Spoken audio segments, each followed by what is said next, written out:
Hey everyone, welcome back. Thank you so much, as always, for stopping by.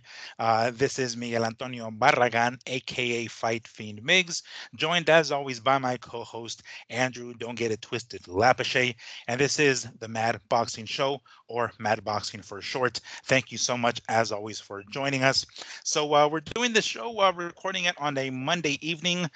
We normally do it on Sundays, but we had some stuff going on tomorrow or last yesterday, so we decided to do it the day after, being today on this Veterans Day, Monday, November 11th, 2025 or 24. Shit, I'm always jumping the gun. 24, 24. But as I, you guys, clearly I want to get this year over and done with. It's almost there, bro. It's We're almost almost there. there. We can see the finish line. So thank you all for your patience. We decided to, pull the show out on a Monday evening, and here we are. We have quite a bit to talk about because there was decent amount of fights this weekend, right? We had a top ranked card with some surprises, some not so surprises, some surprises by the name of Abdullah Mason. We had a little bit of a scare there, which is pretty awesome. Kind of put him to the test and see how good his chin is. Main event, actually, that whole night was like a Davis, right? Keyshawn Davis and his brothers. It was like that Norfolk. Virginia crowd that was popping for these guys. So we want to make sure to go over that. Other stuff that we have heard/read online that we got opinions about. Not sure if any other content creators are talking about it quite yet, but it seems as though we might get a pretty big fight with Devin Haney in his return. At least that's what it appears. That's what has been reported. So, in addition to that, we're going to go over this weekend's fight. That's going to be towards the very end of the show, not just Friday, the 15th, which is Jake Paul versus Mike Tyson. We're going to go over some of those fights, but also Saturday, Riyadh season Latin night with Gilberto Ramirez on the main event against Billum Smith. So we'll get into all of that because we got quite a bit to talk about. But before we get into all of that, Andrew, what's happening, dude? How's your Monday going? Doing very good, Miguel. What you call it? It's Veterans Day, correct? Yes. Yeah, 3-day weekend. Me and Chris took off yesterday. Went to Reno. It was a good idea. Christina did good. Oh, she did good. All I right. fucked up. Oh, I gotta hear this. I gotta hear this. Please tell us. Please tell me and everybody else. How did you fuck up? So we go to the casino. We get there in the morning. Yeah, in the morning, and we're gonna gamble. Today on the football games, right? So Okay. wake up, go do the football games, and this is Sunday morning now, football games, and Christina, after it's all said and done, the Detroit Rams game. Mhm. She needed that game to complete. She wins it was like $200 off of a $5 bet. She did 4-team parlay on that one game. They all Mhm. came in. Dude, she Oh. picked on one of, or it wasn't even that one game, because one of her picks was Nixon to be the first scorer. She didn't even know what she was doing, Miguel. She had no idea. This I is was trying like, to babe, it says the first touchdown of the game. She's like, oh, well, it's giving me a lot of odds. He fucking does it. First oh, shit. touchdown. I know. I was like, whatever. She got it. So she gets it, bro. $200 in the bank, right? So then she's playing this slot machine. And she goes, babe, look, I got free games. I walk over there. She has 16 free games. She won these two. It's a Buffalo game. So they gave her Okay. 8, and then they gave Yeah. her 8 more. 72 free games later, Miguel. Oh shit. Damn. 72. I never seen anything like it, bro. She Yeah. didn't, for like 5 minutes, she didn't even hit a button. The fucking machine just kept giving her free games. I Yeah. took pictures, 72 of them. She's on top, $358. I say, hey, give me that. I'm cashing in that.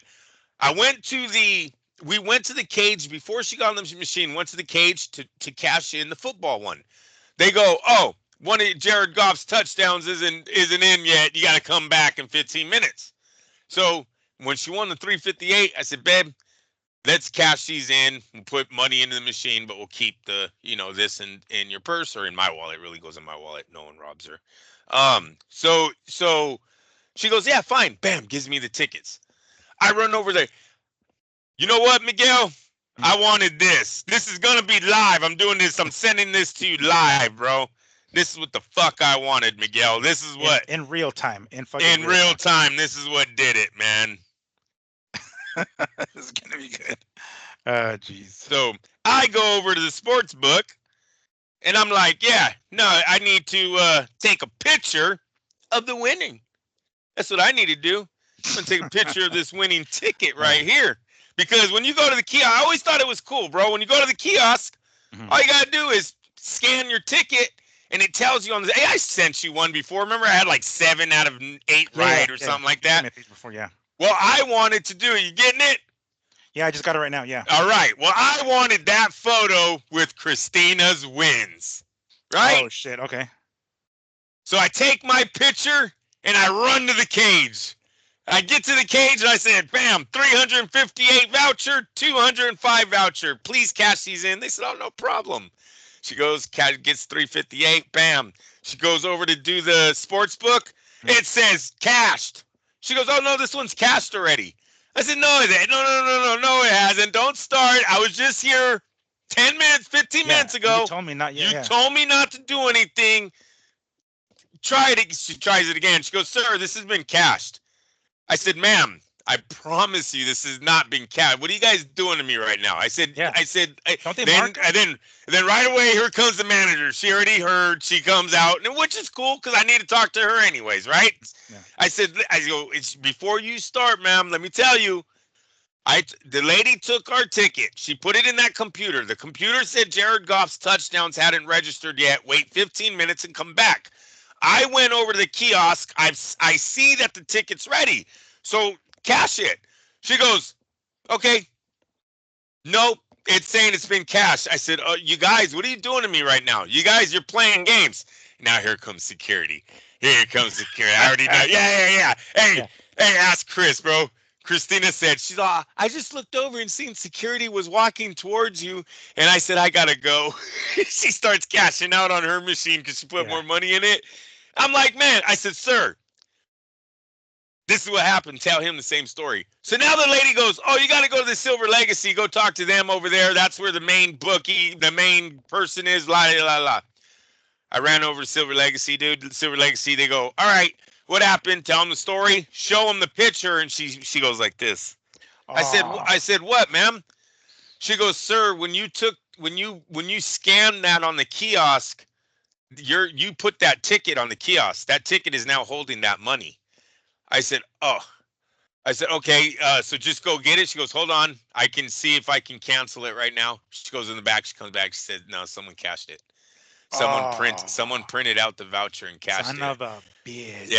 Yeah, bro. Hell no. Damn it. Yeah, I fucking blew it, right? So I'm fucking mad, right? I'm like, well, dude, so what? She's like, there's nothing we can do. And I got, red flags went up on her. There's nothing we can do because the other sports book was closed, right? They were closing too, and now there's nothing they can do at Sunday night at 8 something at night. So I go there this morning. I talked to them at the El Dorado, I believe is where we were at. They said they're going to talk to the manager. They're going to look at the cameras. Because look, this is my argument, Miguel. Yeah, I scanned the fucking ticket, right? I scanned it. That's me. My bad. Look on the camera. But I never cash it, and I never print the voucher or put it on the kiosk. I simply left. Yeah, because you were under the impression that it wasn't ready yet. That's right. And the camera's going to clearly show somebody else walks up 2 minutes later. I took the photo at 9:08. They say the guy looked it up. He goes, yeah, someone's printing it at 9:10.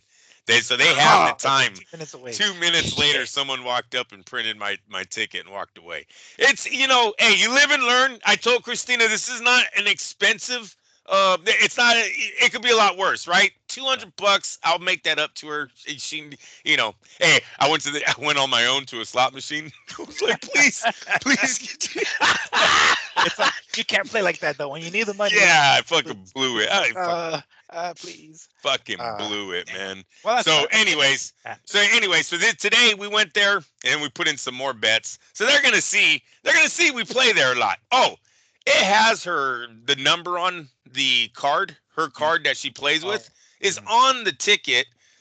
My argument to them was, why isn't that number also on the voucher that you print? right? If you can put that information on the ticket that you're printing for us, you would think that same barcode goes on the voucher. Then when you go up to cash it, they go, oh, dude, you're not Christina Lapachet. Give me Christina Lapachet's player ID card, right? Mm-hmm. See, Right. because everyone, bro, across the board, oh, this happens so much right now. Oh, this is happening so much. It's like, well, dude, if it's happening so much, what the fuck, you guys? Yeah. Because Miguel, you can't do that to the casino. You don't just, hey, dude, there was money on the floor and I just picked it up, walked away. Sorry, your fault, Yeah. not mine. They don't just go, oh yeah, you know what? That was our fault, you guys. Be a little tough. No, right? No, So hell no. they protect them. They should protect us. Oh, I'm sorry. She's supposed to get a phone call tomorrow for the conclusion of this story. We'll see what happens. But I blew it. 558 dwindled down, or 568, whatever it was, dwindled down to back Yeah. to 358 because of. Well, if it makes you feel any better, I didn't know this. I put money on Canelo Triple G one, and turned out to be a draw. Right? I didn't know you can get your Yes. money back. Yes, Apparently, you sir. get your money back. I threw away Yes, that fucking sir. ticket, thinking I Oh, had no fucking shit. idea. I had no fucking clue. I just whoop. And thankfully, I didn't find out until like a fucking year later, or Yeah. whenever when the second fight happened, right? Because then I'd be hella pissed at that moment, right? But no, by the time I put money on Canelo the second time around, because he was the underdog then too, and then someone told me, like, dude, no, if it's a draw, you get your fucking money back. I'm like, you fuck. So and thankfully I didn't just toss it, leave it at a damn like desk or something. I threw that bitch out. Right. I Right. threw it away. So hopefully, the casino got $100 on me, or however, I forgot how much money I put on it, but I could have at least got my fucking money back there. To some degree, I made it up in the rematch because I did win when I put some money on Canelo. But I think we all have those kinds of stories. That shit happens. Yeah, man. She goes, that's an expensive picture I just sent you. That's what Christina That's a said. price picture you got there. Uh, Damn well, it. you'll make it up somehow. I'm sure. It's Yeah. it happens. I'm sure. I'm telling you, these stories. I'm sure. Oh damn it! This time was a kid. These stories are abundant. I'm sure. So you're not the only person who's kind of dropped the ball like that. I'm sure there are plenty other who have as well. Right. Right. Well, that was Andrew's weekend. Oh, and then I had to drive through the snow. Then they had the first snowfall. Had to do that this morning. Dude, like 3 hours, 4 hours, about 3.5 hours to get home, something like that. We left at 11, pulled in at 2:50. So you do the math. I don't know. It was a long drive through that snow though. Very scary. I not lost control, but they locked up. Where your car starts fishtailing. It happened one time. Yeah. Blame Christina. There's a word for it. Yeah. Hydroplaning, is that when it's just water? Yeah. I don't It know if was. it's snow There or was. Dude. ice. It was. Yeah. It was rain and then ice and then snow and then ice and rain again. It was like you went over the hill and got everything, or over the mountain. You know what I mean? Got every freaking. And then when you got into Tracy, here's the sun, beautiful. Farms are all smelling great. I'm like, California's so nice. Yeah, I actually would like to be in Reno when it's like snowy like that. Maybe not driving. Maybe I'll fly in there, or Yeah, I don't know, man. Yeah, because I've had my fair share of driving in the snow, and that's just fucking scary as hell. And There I was was. driving a shuttle bus too. That's just. They shut it down. I'm gonna tell you guys everything. They shut it down right when we got through, and we seen 2 car accidents. One hit a tree up. I don't know how he got up, but somehow he went up because he hit a limb pretty high and then came down somewhere on the other side of the mountain. Dude, there was another guy above us. He went off the road. And we seen one Mack truck doing pretty. He was going pretty fast. He obviously didn't hurt anyone because he went past us flying. But it's incredible to see someone driving like that in those conditions. Obviously this guy's from out of state or drives. He's one of those Mack truck drivers. Probably goes cross country in a lot of worse conditions. But when the whole freeway's doing like 20, to see someone just like, what the fuck is he doing? Dude, it was fucking crazy. But like I said, he didn't. Man, unless he knocked those other people out of the road, I don't know.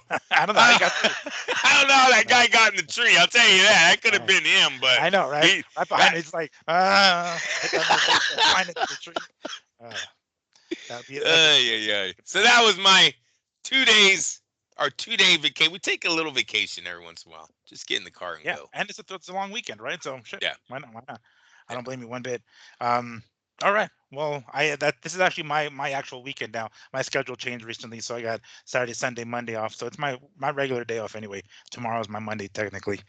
So I'm glad we're gonna get knock the show out of the way before my work day, work week, I should say, Hell yeah. starts.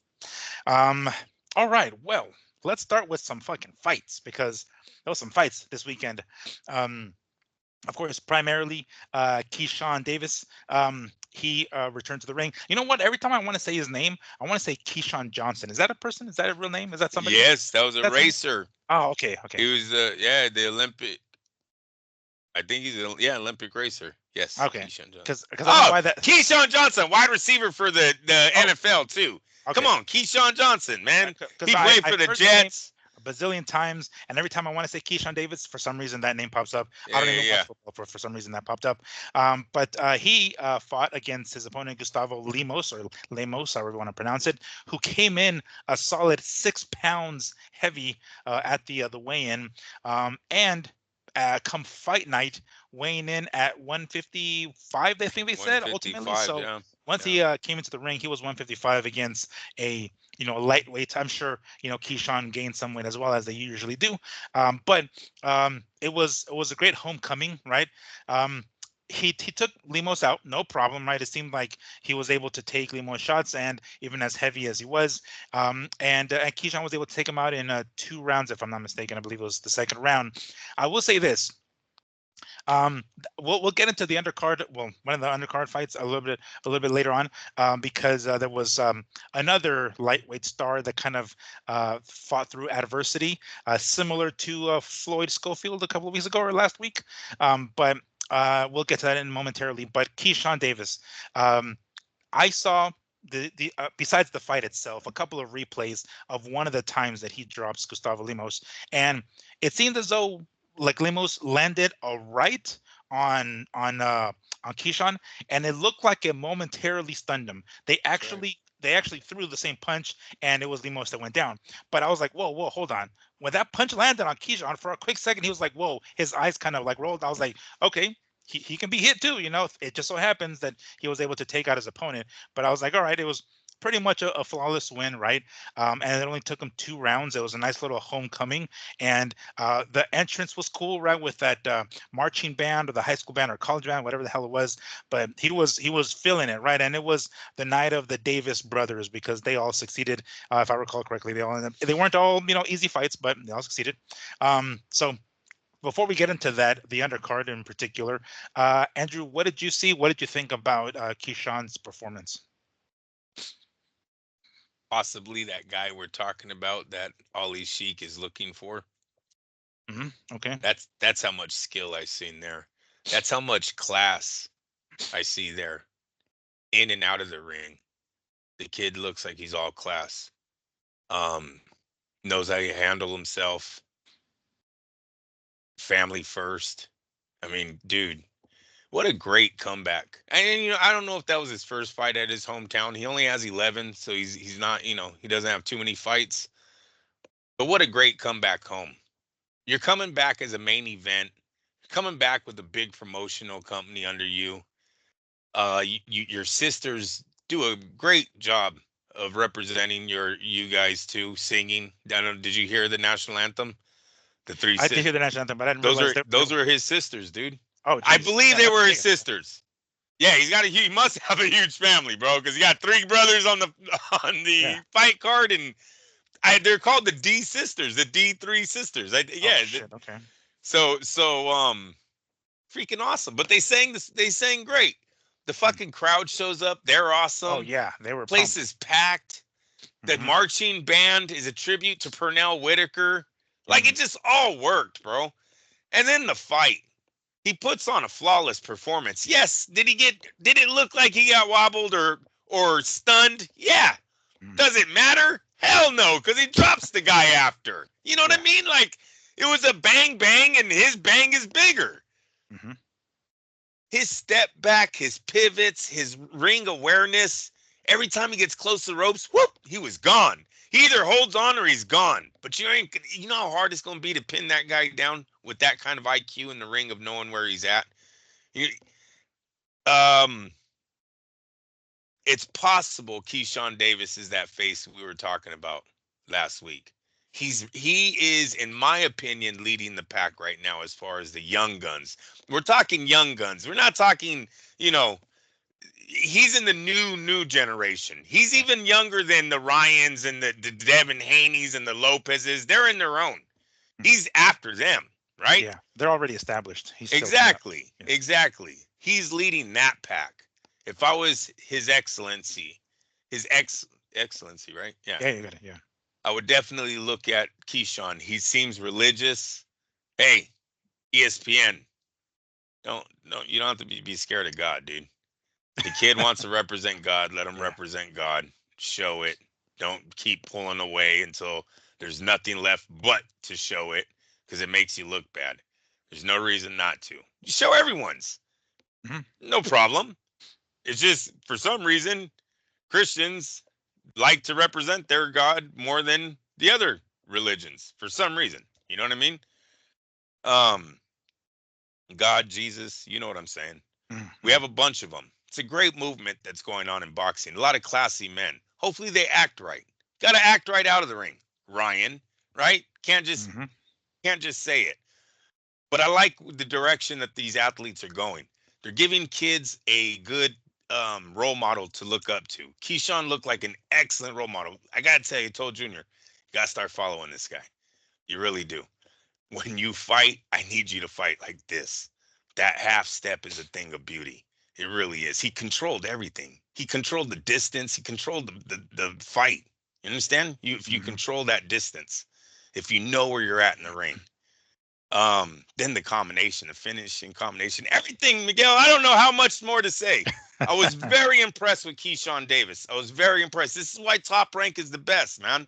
Now, to your question, will they cash? I was going to say, yes, that's going to be my first primary question, because I have a few. Will Top Rank be able to cash in on Davis? And I'm telling you why.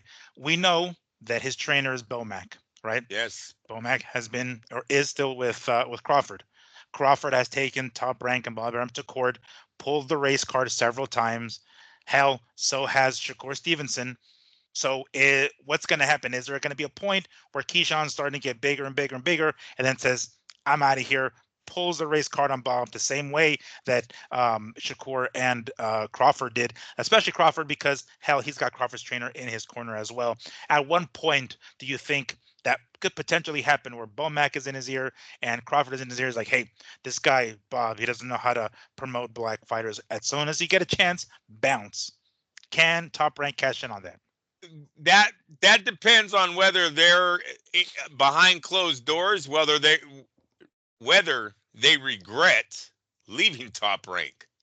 Remember, Terrence Crawford's life away from Top Rank hasn't been that great either. Yeah, he got his one fight. Cool. Yeah, but was it worth, losing everything? Yeah. Right. Top Rank was everything to him. Steady paycheck, steady fights. He didn't get that one big fight, and we know why he didn't get it. At some point, we need to stop acting like they weren't getting the fight because of Bob Arum. You weren't getting the fight, one, because Al Heyman knew Spence was going to lose to you. He always knew it. He wasn't going to give up those titles, right? And it was them holding out. It was not Terrence. Terrence Crawford and Bob Arum were not holding out. Just like I'll never believe that it was Manny Pacquiao and Bob Arum holding out from the negotiating of Floyd Mayweather. Bullshit. Manny signs deals in parking lots with suitcases full of cash. The dude gives a fuck. You know what I'm saying? He used to fight.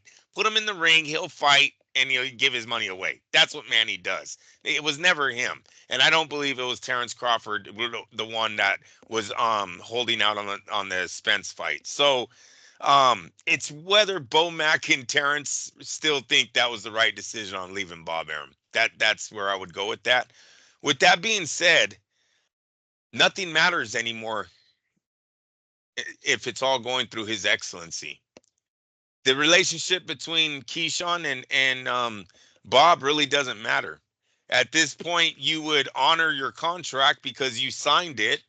And then when your contract's up, you walk. You shake his hand and you walk away. And you go over to Riyadh season and you sign the deal. because that's where everyone's headed. All this other stuff is water under the bridge soon.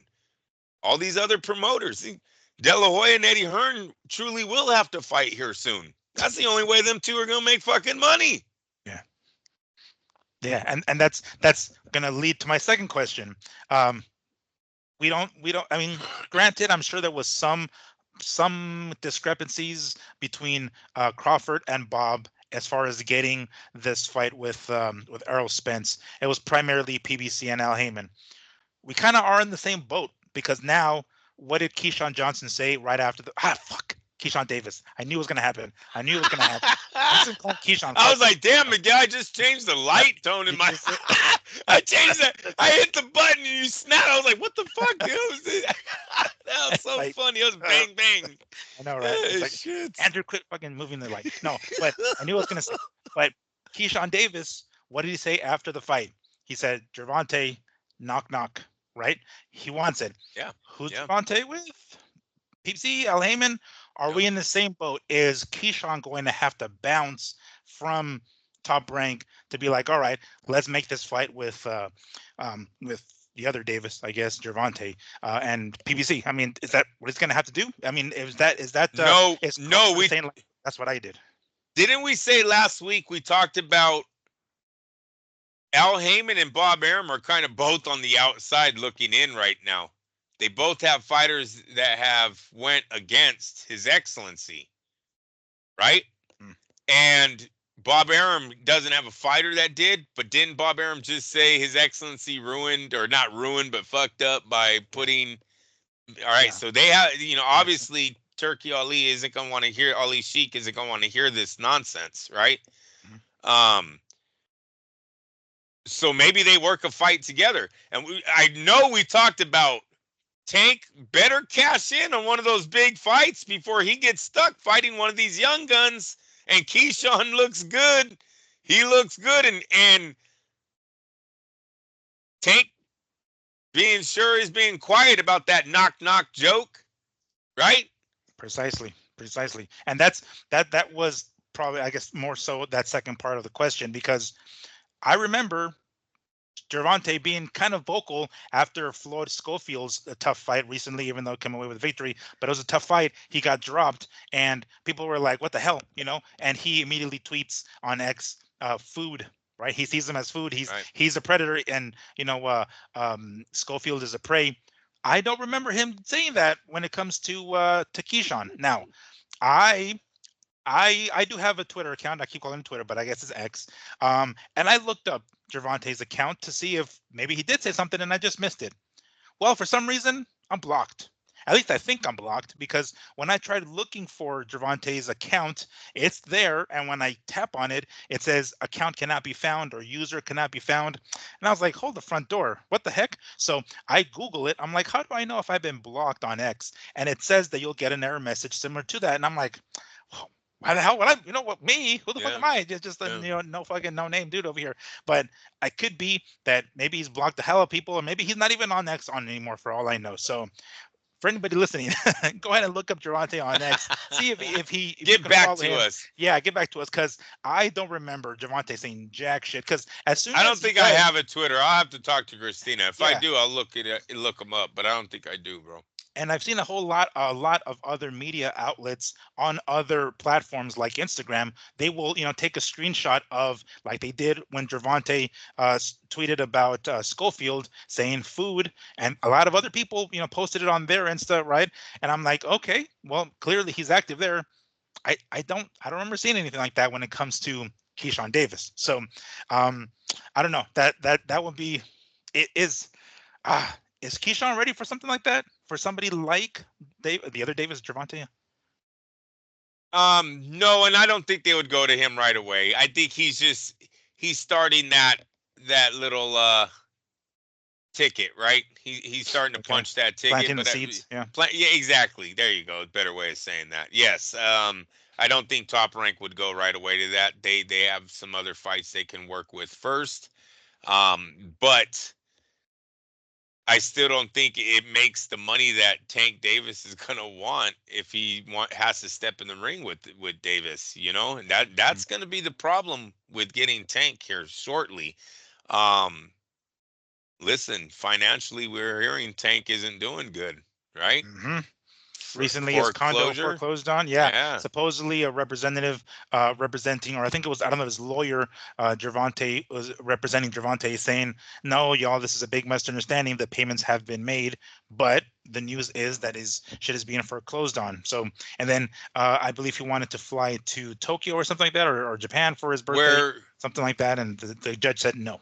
So where there's smoke, there's fire. So obviously life isn't too good. Now, maybe they did pay him. Maybe Gervonta said, "Hey, Daddy, Al Heyman, um, I will fight Rocha for whatever you want to give me.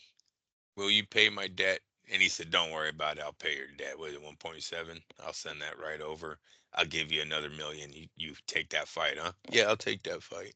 Because they remember we talked about milking them, bro. That's why they canceled that shit on them. mhm. You know, yeah. Don't be surprised if Al Heyman already knew. And listen, we know Al Heyman might have health issues. I'm making all this shit up, but we know how the game works. Don't be surprised Yeah. if Al Heyman didn't know the financial woes were coming down the river. Mhm. All he had to do is stall them one time, and the news gonna hit on the fucking. I was gonna say the newspaper, but it's not. It's the internet. My Yeah, bad. It's gonna the hit way. the web. It's gonna hit social media that you're broke, bro. That you're getting your house getting foreclosed on. Sign the fight. Sign the fight. This is how they Yeah. get them. They get these guys in debt like this. So with that being said, you know, cash in, Tank. Make the call. Make the fight with somebody before you have to fight a Keyshawn.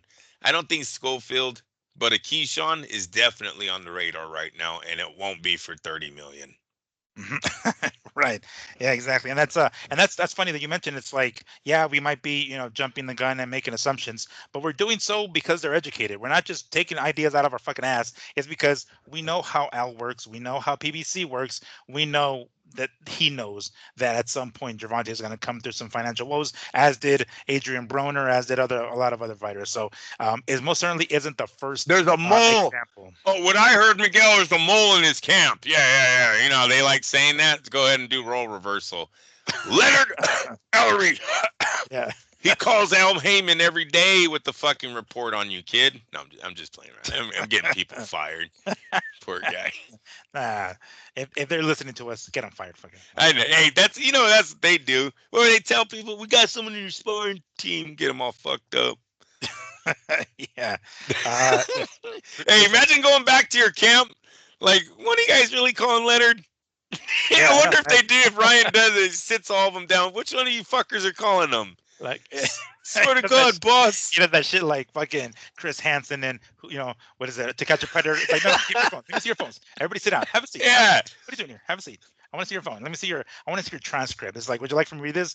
Thank you, Al Heyman. Is this a text that you sent him? Or That's a good thank, one. thank you, Leonard Ellerby. Is Leonard? He's under a different name. Pizza Hut. Why is Pizza Hut? Why is Pizza Why is he telling you to stop talking to? Giving you all these. Talking sparring notes to pizza delivery guy. What the Exactly. fuck is going? That's a good It's one. like DirecTV sent you a text. What's going on with this? Can I read that text, please? But on the undercard of Keyshawn Davis and Lemos, there was another lightweight star that fought through some adversity for the first time in his career. Abdullah Mason. I always get the name of his opponent wrong, or at least the first part. Johan Vasquez.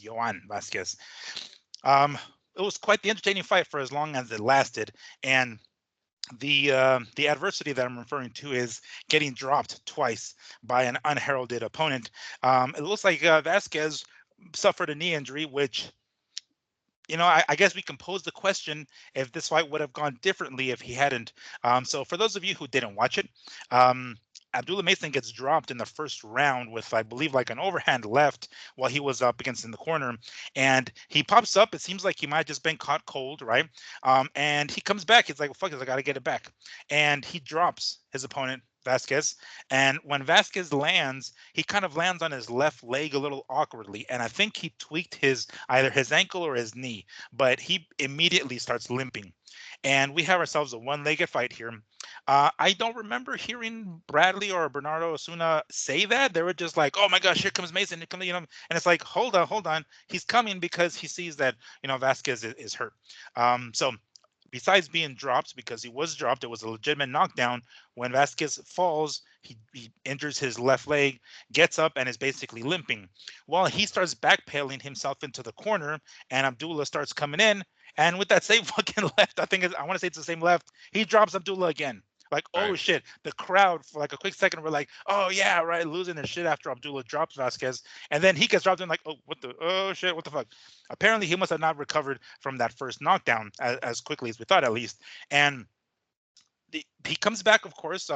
Mason comes back and tries to put it on Vasquez, and the round ends. What a wild first round.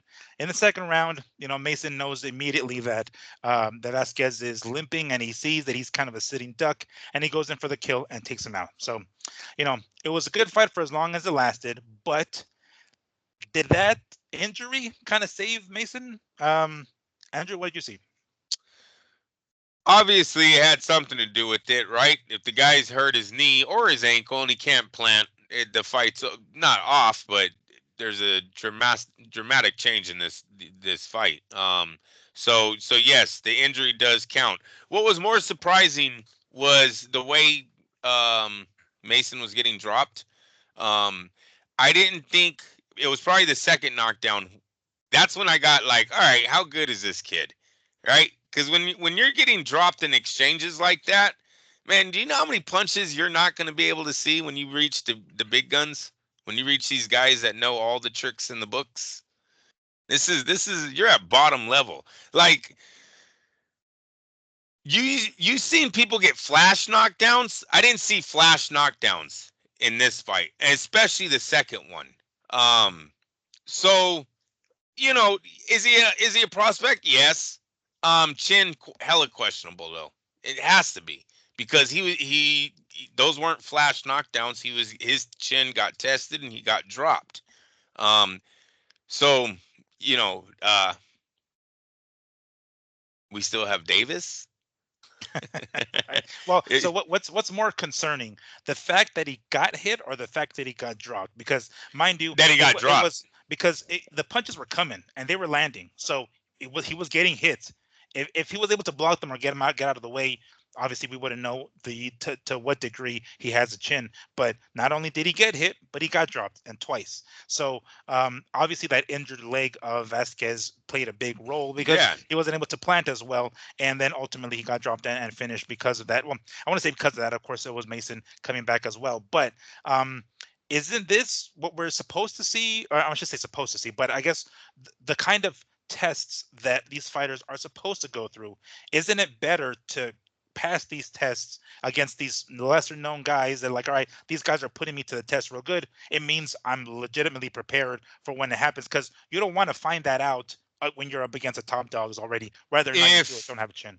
he was dropped 2 times in this fight, correct? Yeah. That those aren't the tests that you want. Is if can you get dropped and come back? When you talk about building a fighter, you want to put him in with orthodox southpaw. You want to put him in with a guy that comes, not all different angles will really test them. Really, isn't a straight up standard type of fighter. Um, you maybe he gets cut. Hey, we got to work through this. Now you need to know what it's like to be. I don't want, hey, he's been dropped twice, but oh well, those were just tests on his chin. Those tests are going to get extremely harder. This dude wasn't supposed to be that test, not in my opinion. And I don't even know I really don't even know if that test is supposed to be there. Most of the time, a flash knockdown comes because the amateur wasn't ready and he gets dropped, but he's not hurt. He's smiling. He's on one knee. He's like telling his corner, relax, I got this. It's a flash knockdown. Mason was getting dropped. And like I said, it's more the second one that when he got dropped. It's in the middle of some punches. You know how many times that's going to happen? So the only way he can answer that is either fighting the guy over without a bum knee. I didn't see the internet really go after him that much, so I don't think they're going to run it back. But go back in the ring and just not get dropped again. But seriously, Miguel, if he gets dropped in his next fight, well, that's 3 in 2 fights. Now we got a serious question. I'm sorry that I'm questioning his chin after 2 against some showcase fighter. But let him do this again in his next fight, and everyone's going to have a question mark over him, because real guys that are going to take over the sport aren't getting dropped twice and one time in the middle of an exchange where you look like you were actually hurt. Like, that shit was a legit drop, man. Like, yeah, I'm telling you, when I seen that one, it was like, all right, he's a prospect. What's going on right now? Is he even going to finish this fight? But he passed the test, though. No, I mean, on a bum knee. On a bum knee. That's where that bum knee comes. So that's why if I'm Mason, my own ego says run it back. I'll knock his ass out in 2 rounds again. He won't have a hurt knee. We can move on with our lives. On the business side, they're going to say, fucking leave this guy alone. He dropped your ass twice. You weren't ready for his power, right? You're lucky the knee got hurt, kid. We're moving forward. The next guy is going to have like 2 knockouts. Let's not. If the next guy has 2 knockouts, our boy might have a questionable chin. Right, exactly. Kind of like Jaime Munguia as a future opponent, but that's a whole nother conversation. But yeah, they put him up against a guy who's got pillow hands. We kind of know that they're concerned. Yeah, there's some concern. Just like the next fight. I told you, bro. I told you they were hiding something, but go ahead. I'll let you do it naturally. Jeez. Okay. Well, let me see here. I'm looking at most of my things here, because I got my little thingies here of where do you go? Oh, okay. Well, actually, hold on. Which next fight are you talking about? Because I have different notes here. I want you let me know what fight. I'm just talking about the dude that PBC couldn't get a fight for. He goes over to Eddie Hearn, and now Eddie Hearn twice has said, yes. Yeah. All right, we'll get to that momentarily. But on that note, and I think I might want to start off with a little bit of a different one, right? Because great fight card on the Top Rank, right? That was pretty fun. I thoroughly enjoyed it. I believe that was a Friday. Saturday. That's a great thing too. Huh? It's a great thing. Real fast. I love the Friday shit. I really do. That Friday card that ESPN's kind of getting used to do. First, I thought Bob was just getting old, kind of forgot that boxing goes on Saturday, but it's kind of cool. I don't know. And then that Keyshawn, that whoever put on that production, whoever thought of all of that, keep him on the team. Did a very good job. Yeah, fun card, and it's kind of cool because you don't actually have to be flip-flopping back and forth channels, and it's kind of like it almost feels like football. There's like Thursday night football and Monday night football and Sunday football, and then comes Thanksgiving. It's going to be on Thanksgiving, and it's just all these other things, and it's almost like a whole weekend, or a week, I guess, chock full of football. It's kind of sort of the same thing, every so often there's like we'll get to later, but I remember Jake Paul actually had a card on a Sunday or something. So I was like, damn, there's like fights every fucking weekend, every day of the weekend. But yes, that was Friday. Saturday, Matchroom had a card on DAZN. So that on that note, before we get to the co-main event and the main event, which were great, it seems as though there is yet another Matchroom prospect who was matched up against somebody that was a little too good. We've seen this happen several times with Eddie Hearn matching up some of his Matchroom guys against kind of unheralded Mexican boxers, right? And it kind of happened again. Granted, this Matchroom prospect wasn't an English fighter; he's an American fighter, but he lost to a tough, rugged Mexican boxer. And I'm pulling these names up here because my internet is pretty slow and it's taking a second for it to come up here. But regardless, that was quite the I don't know if it was the Eddie Hearn special. It was Eddie Hearn special. So Eddie does precisely. And Miguel, yeah, he's striving for greatness. You don't understand that? At least that's what it says. Has nothing to do with matchmaking, Miguel. That guy was going for greatness on that night. Who is the Mexican that knocked his ass out? 10 losses, 8 losses. No. He doesn't have that many losses, but Okay, thank God. he has fought at 168. His name is Manuel Gallegos. He lost to Diego Pacheco at 168. Has since moved up to 175 and ends up beating the living crap out of this dude Khalil Ko. His name is light heavyweight prospect. Was 9-0 coming into this fight. Put him up against this dude Manuel Gallegos, and although Khalil Cole was doing very, very well early on, at least. Little by little, he was just chopping downstairs. Gallegos, I'm saying, he ends up dropping Cole with a left hook to the liver. The dude goes down, and you just start seeing the body language. He starts to turn his back a little bit towards like the last 10 seconds of the round. Wow. He kind of like, trying to almost walk back to his corner kind of thing. And at some point, Gallegos like, fuck this, I'm not gonna let you get away, and he starts attacking him. And at some point, he starts to wilt Ko, I'm saying, and he takes a knee. He'd taken a knee a couple of times. Towards the last round, whatever round it was, I want to say it might have been around 11th. I'm not remember. But as soon as the fucking round started and Gallego started putting pressure, immediately Ko takes a knee, and the referee's like, fuck this, no more of this. So there's another. He just quit, basically. He basically just quit. Wow. Exactly. So, and there was several knockdowns. And there was no protest on him. He looked tired. You can tell he was just ready and looking for the door, pretty much. And the referee caught onto that immediately. And as soon as he fell that last time or took the knee that last time, the referee pulled in or jumped in and stopped it. So, he was 9-0 coming into this fight, talking about Ko, and there goes his first loss. So, I guess we can say Ko was going for greatness, I suppose. Striving for greatness. That's what we like to call it. But I just thought I'd throw that in there because that was something interesting that I was like, hold the front door. Because, sometimes we forget these fighters' names, right? And, we see these Mexican fighters fighting these other guys, and we're like, oh, this guy's rugged. This guy can take an ass whooping. He can go forward. But more often than not, we're like, he's in here as an opponent. Understandably, it makes sense. I get they're trying to, lift or build this Khalil Cole's credit. But, we forget this dude's name every so often. We're like, who's this guy? Gallegos. And I'm telling my pops, my dad watches soccer. So he's watching a soccer game in his room. He comes out and he's like, oh, these guys, he's fighting already? Yeah, the fight's already on, Dad. But, and he's like, the good fights, though, talking about Bam Rodriguez or the main event, right, with John Ennis. And he was like, I was like, no, not those fights yet, Dad. But this one, it's like, oh, who's these guys? I'm like, well, this is this Mexican dude. I know he lost to Pacheco. He's fighting this guy. And it's like, oh, he's whooping his ass, isn't he? He's like, yeah, he is. And it's like, he's totally beating his ass. And I wasn't expecting Ko to run out of gas, and he totally did. So just thought I'd throw that in there before we get to the Bam Rodriguez fight and Duran Ennis fight. But another matchroom prospect basically beat down by another rugged Mexican boxer. Interesting. It's about a dozen times now. Yeah, exactly.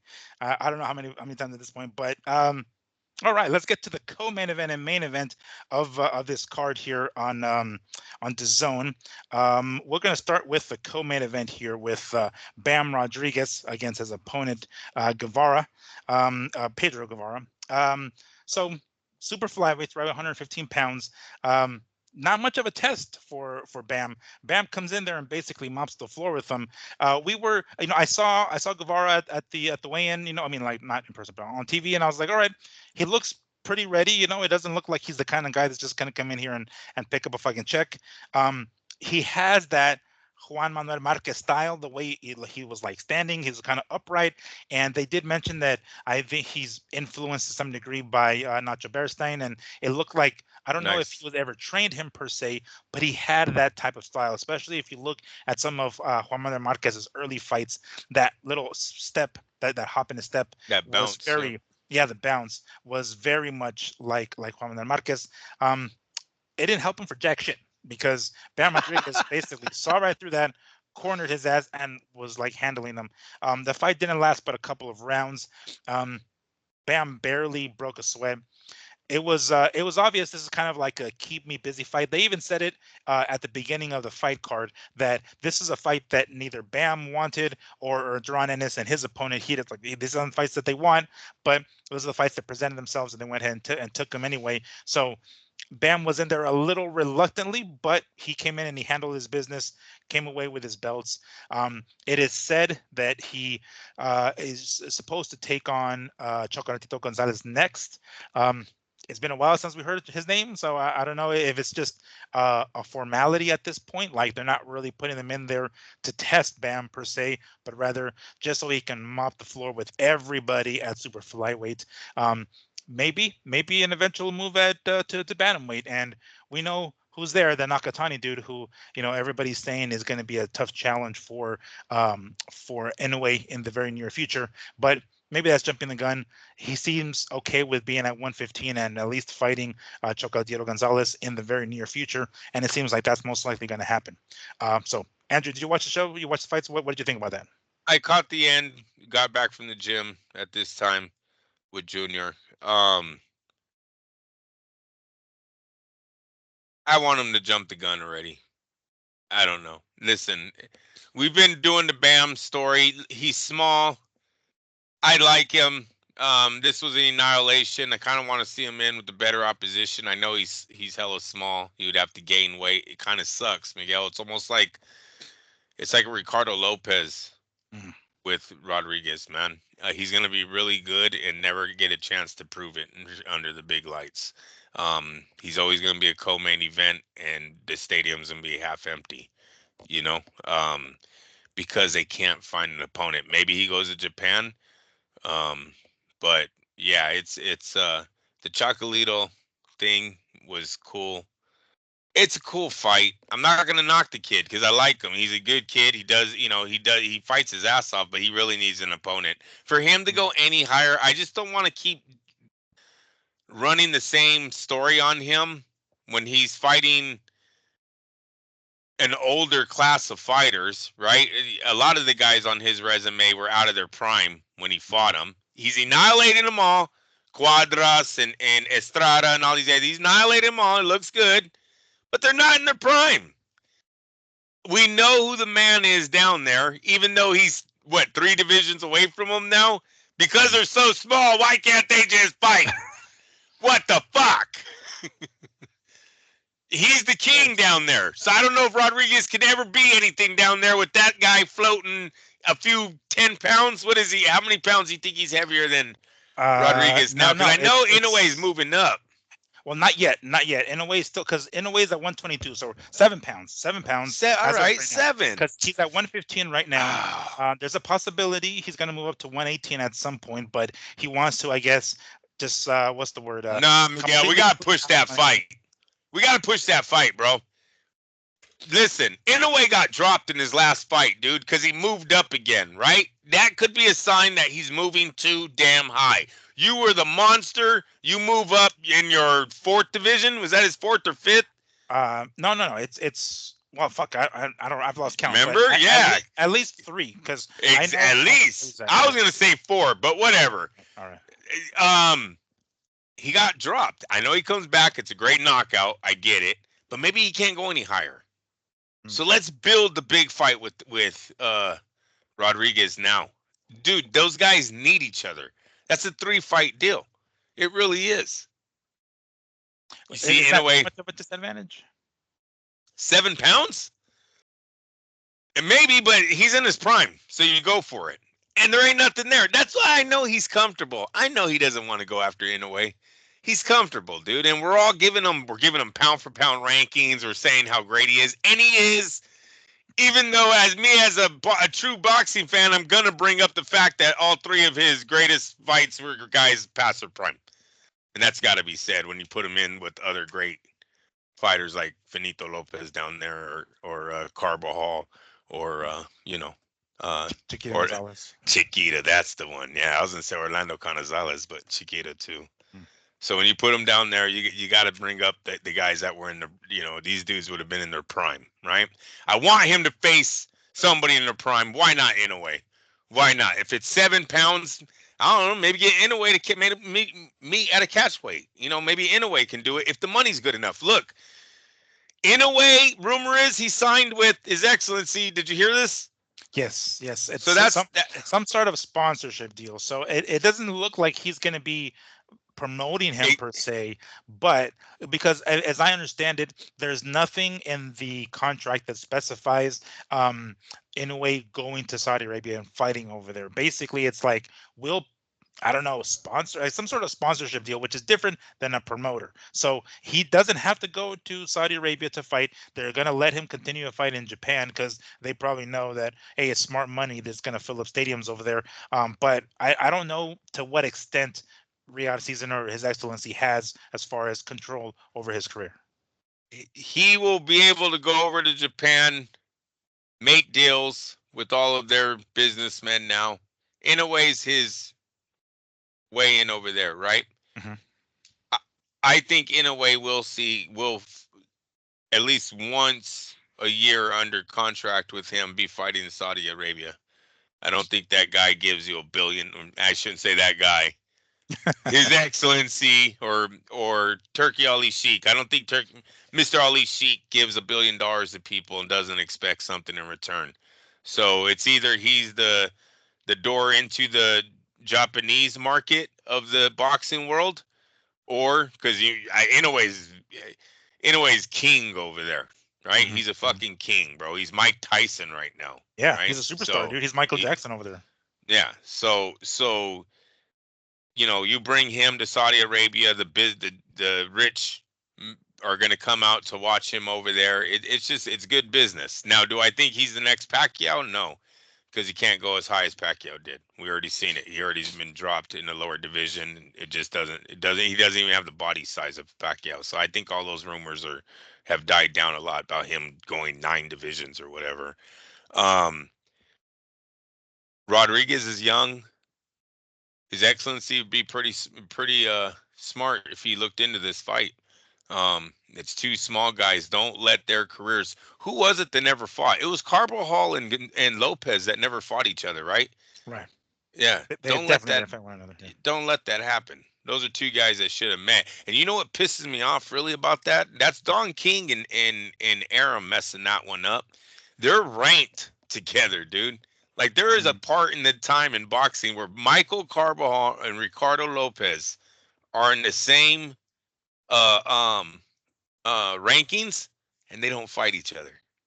It's fucking weird. That sucks about boxing sometimes. But don't let Yeah. that happen. And I know Inoue and him are 7 pounds away, not the same division. They're hella small, so it's like in my head they're like in the same division. Sorry, Well, it's I just mean, a I know that what's his name, that in a way moved up to 122 because of running out of challenges at 118. But yes. but we can do it at 118. I know he can still make 118. So rather not he'd want to drop back down. I don't know, but regardless, there's a way they can meet halfway, and it's a pretty decent money fight. You know what I'm saying? Yep. I don't see because there's another Japanese fighter at 118 whose first name I can't pronounce, but Nakatani, dude. That's how you as the last name Nakatani. He is the next Inoue at 118 supposedly, and supposedly at some point he's going to meet Inoue, and we're going to have a Nakatani versus Inoue fight. But Wow.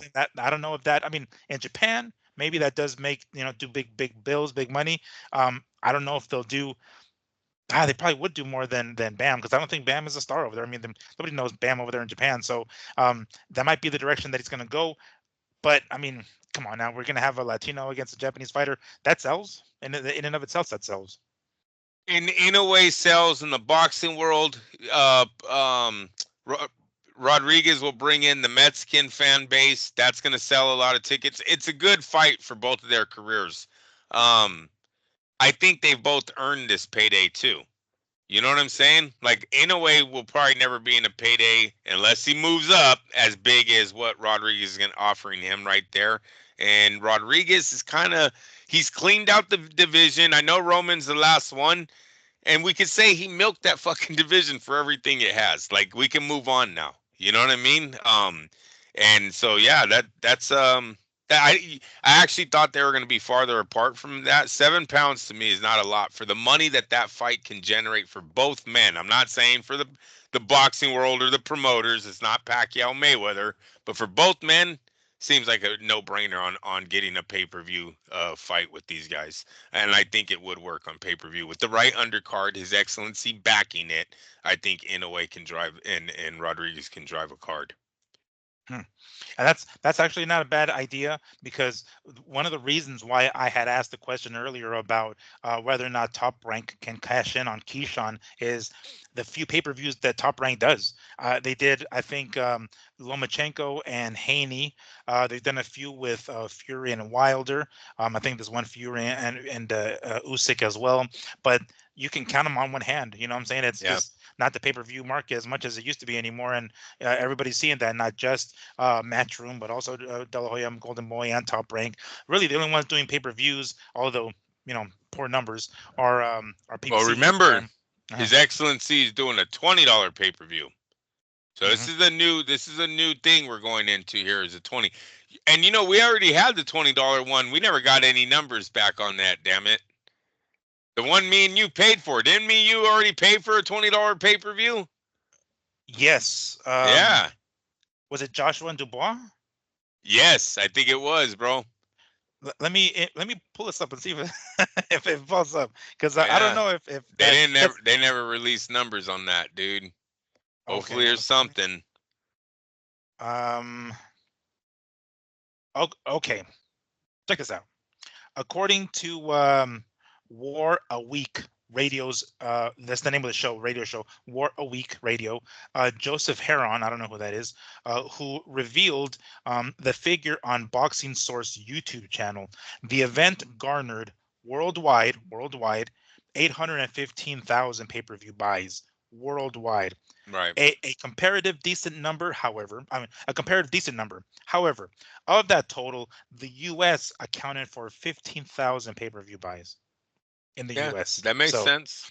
and it says a abysmal result for a fight involving such big names. So, in the U.S. market, I mean, neither of them are American. So, I mean, I don't know how many people are going to even know who Anthony Joshua and Daniel Dubois are. But in the U.S., 15,000 pay-per-view buys. Joshua is a loser in the US.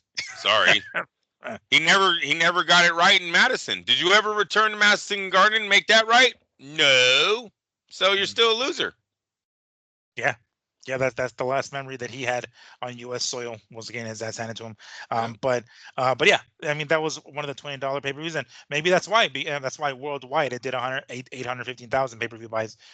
Perhaps I honestly thought it would be more, and well, I guess because of how not recognizable names they are in the U.S. But I thought it would be more than 15,000 pay-per-view buys. Shit, I thought 150, 200, maybe. That I thought for $20, dude. Come on now, that's if they can do that for Bam Rodriguez and Inoue, Eddie $20. Hearn's Eddie Hearn's not Eddie Hearn's not that good, and those guys aren't that big in America. Dubois is a nobody in America, and not even with the American boxing fans. That fight made him a name, right? Because they're attaching the body shot of Usyk.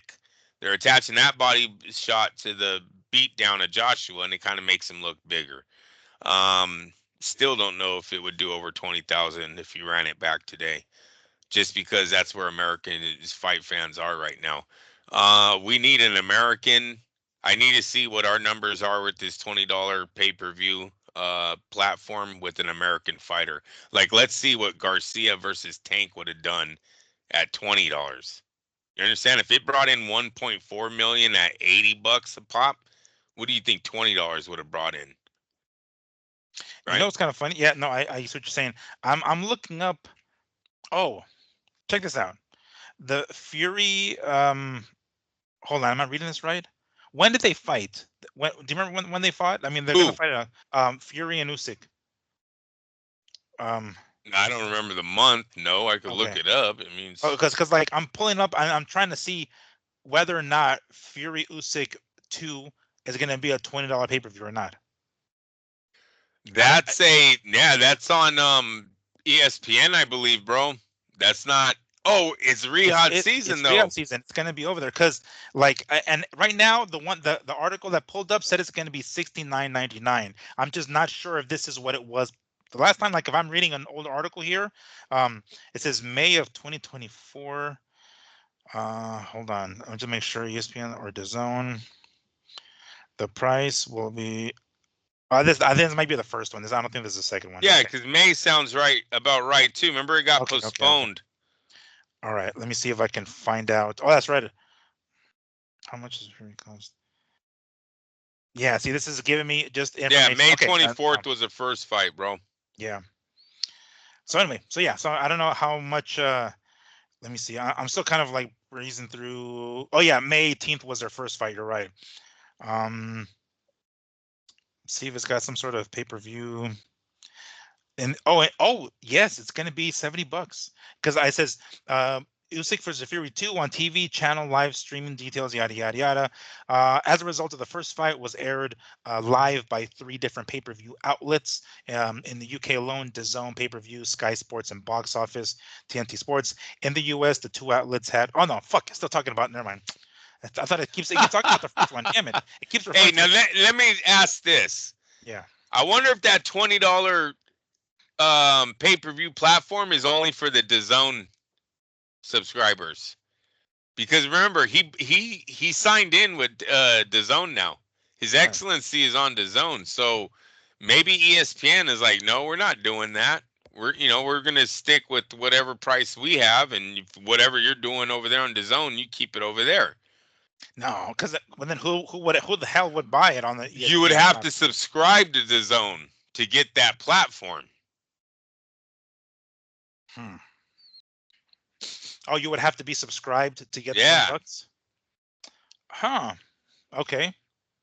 Well, all right. That might make more it sense. might make sense, Um. right? Because I mean, the man signed with them, so he's Right. obviously going to have fights on the zone themselves. And then maybe if as long as you're subscribing, then you can put do that little thing on the TV, and they'll say, "Oh, this is a subscriber. Yeah, here, $20 pay per view for you." And if Hmm. that's not the platform, it should be because it sounds like a brilliant one. Yeah. Yeah. If y'all listening, it's a good idea. But Anyone who's not on the platform, yeah, $79.99. $70. But we veered from the point a little bit. We're talking about the DAZN card. Yesterday or Saturday night, we had a rematch with Jerron Boots Ennis versus Karen. Last name I cannot pronounce for the life of me. I'm He sorry. fought Karen. Chikazian. Yeah, he fought a Chikazian, a Karen. Not the typical Karen, the one that wants to speak to the manager, but this other Ukrainian Karen. Um, but it was a rematch because their first fight, although it wasn't controversial at all, Duran won pretty easily. Oh my But God. he did have a bit of difficulty in that first fight. It just wasn't the fight that we were hoping to get because Karen backpedaled a lot and he, backpedaled quite a bit. I should say ran. We can even say, and the rematch was a little different, but kind of the similar result. I was gonna, Uh, I was gonna say, what are you talking about? That sounds like the same Yeah, it fight. was He well, won, he won, but but Karen in the first fight moved a lot, like yeah, I hear ran you. a I lot. hear you. This one, he stood in front of fucking Boots a lot more. Yes, he did hold a lot. There was a lot of holding, and the referee even went as far as to take a point from Chikazian, if I can pronounce his name right, and ultimately that was kind of a moot point because he lost on points anyway. But it's weird how this dude fights Duran 2 different ways, and Duran looks bad both times. One time, and again, I say he looks bad. He ultimately got the decision. It was an easy fight, but there was a lot of holding, and he got hit quite a bit. He got hit quite a Yeah, lot more than that we was expected, yeah. and it didn't. I mean, the way he reacted to some of these punches, I was like, is he just like joking around or fucking around? Because he get hit with a punch and kind of just get a little lazy, and I'm like, oh, is he hurt? I'm misreading this, but regardless, that did not look good. To the point where every time he'd go back to the corner, his corner is trying to tell him some stuff, and he's like, okay, yes, like take him out already. Well, he couldn't, and I don't think it was from lack of trying because he most certainly was trying. But Right. Karen proved to be a much more difficult opponent. Than he probably Twice. was anticipated. Yeah, twice. Even fighting 2 different fights where he was staying in front of him a little bit more. Um, Not that great of a performance. At the end of the fight, Boots did say that he's considering moving up to 154. It's kind of obvious that he's most likely chasing a Crawford fight because he was asking for a Crawford fight at 147. He does have an IBF belt at that weight, which is that one belt that was stripped from Crawford. And Crawford, of course, couldn't give two shits. See, at this point, he's at 154, wants a big money fight, and has Jaron in his rear view mirror. But Jaron is coming out to 154. I doubt that he'll get a fight like Crawford, although who he will run into is some tough motherfuckers, including Virgil Ortiz. But that, of course, is down the line. Um, After the fight in the ring, Eddie Hearn talked about how he would like to have Boots unify at 147. There's going to be another title fight at 147 later on this week, which is going to be on the undercard of Jake Paul and Mike Tyson, which we'll get to shortly. But regardless, he kept his belt, kept his undefeated streak alive, and didn't look that great in the process of doing it. So, Andrew, he got himself the victory. What did you see? Exactly everything you just said. I would have to, I don't want to repeat it. I don't want to echo it. He won the fight, but he didn't look good. He doesn't, and I know you guys heard this months ago. He doesn't look like the guy that should be calling out Terrence Crawford. Seriously, stop it. He's one of the most overhyped fighters in the game. He really is, and I've been saying this for a while. Could he be probably the last PBC? Because he was a PBC prior to this. Yeah. Could he be the last? Because it seems as though, at least according to Rick Laser, he's saying that PBC is a sinking ship and it's going to sink very, very soon. They're not really having the type of success they expected. The far fewer pay-per-view cards than years prior, so they're on their way out. One of the last guys to jump off that ship was Jaron Ennis, and he went to Matchroom. Could he be one of the last PBC hype jobs that they did before going under? Is he? I mean, is that too harsh? He absolutely was a hype job because of all the things we said last week, right? They never did anything with him, yet they kept pushing him as Terrence Crawford's next opponent. It was, dude, I remember Lee, rest in peace, used to say AI was writing his stories, right? Because it was like, dude, how do you have this? How do you write about a guy that doesn't do shit? He doesn't. But you sit there and have this passion, like, no, he should fight Terrence Crawford. You're a joke if you don't see that. Like, what the fuck? Twice now, you guys, Eddie Hearn has had to eat his fucking words and go on this podium and go, oh, well, Ennis surely knows that if he fights this way against anyone else, he won't do good. You have said that twice now on this dude, man. Get a fucking clue. It's so overhyped. He is so overhyped. Matter of fact, if I'm anyone in the top 10, I'm looking at trying to fight Ennis. Seriously, like, let's go see what the big secret is on him, because it doesn't look like there's one. He's had 2 tough fights with the same guy. His promotional company that had every fucking avenue in a division, had every angle covered, gives him none. No angles. Not one out. Not one opponent. Fuck out of here. There's something about the kid. I don't know. And you know what? That attitude, I think he was doing that, like, trying to play off to the crowd, like, oh, he hit me, but that ain't shit. That ain't shit. You know what I mean? That little ego shit. But it's like, dude, you're kind of looking bad. I don't know, bro. Shouldn't be taking hooks this way. It's such a joke. No, he really is. Him and his promoters, they're becoming such fucking jokes, dude. And this isn't new. Miguel, you know I've said this about Boots for a long time. He kind of pissed me off when they went after Terrence Crawford. It was like they were trying to dog Crawford and all those other PBC guys, and we're like, here, we'll give you Ennis. Here, fight Ennis. Like, fuck you. Fight him with fucking Garcia. Fight him with fucking Spence, with Porter, with all of those. Who the fuck is this kid? This kid's done nothing. He's had the spotlight twice. Eddie even put him in Philadelphia twice. Isn't this his second homecoming? Oh shit, I don't remember. The first fight is in Philly. I could have swore when Eddie first signed him, he was like, oh, why did Al ever bring him home? He should have brought him home. This is now his second fight at the house, and he's still saying the same shit. Well, Boots knows he's got to get better. Oh, yeah. Yeah, I remember. Well, the last time, I mean, it was actually his last fight. He's had 2 back-to-back fights there. The last one against this dude, David Avesenian, and it was in the same arena. He did finish him in 5 rounds. Okay, he looked good there. It was a successful homecoming, but then he doesn't look so good against the most recent one. But no. Yes, Oh, the most recent fight is, what do you mean, last night? No. Before that, when he fought in July of this year at that same arena, that's when he knocked out this David Evasenian dude in 5 rounds. This was July, same arena, same town, and everything. Okay. Then yeah, and then there's last night, and then Saturday. That was the second one.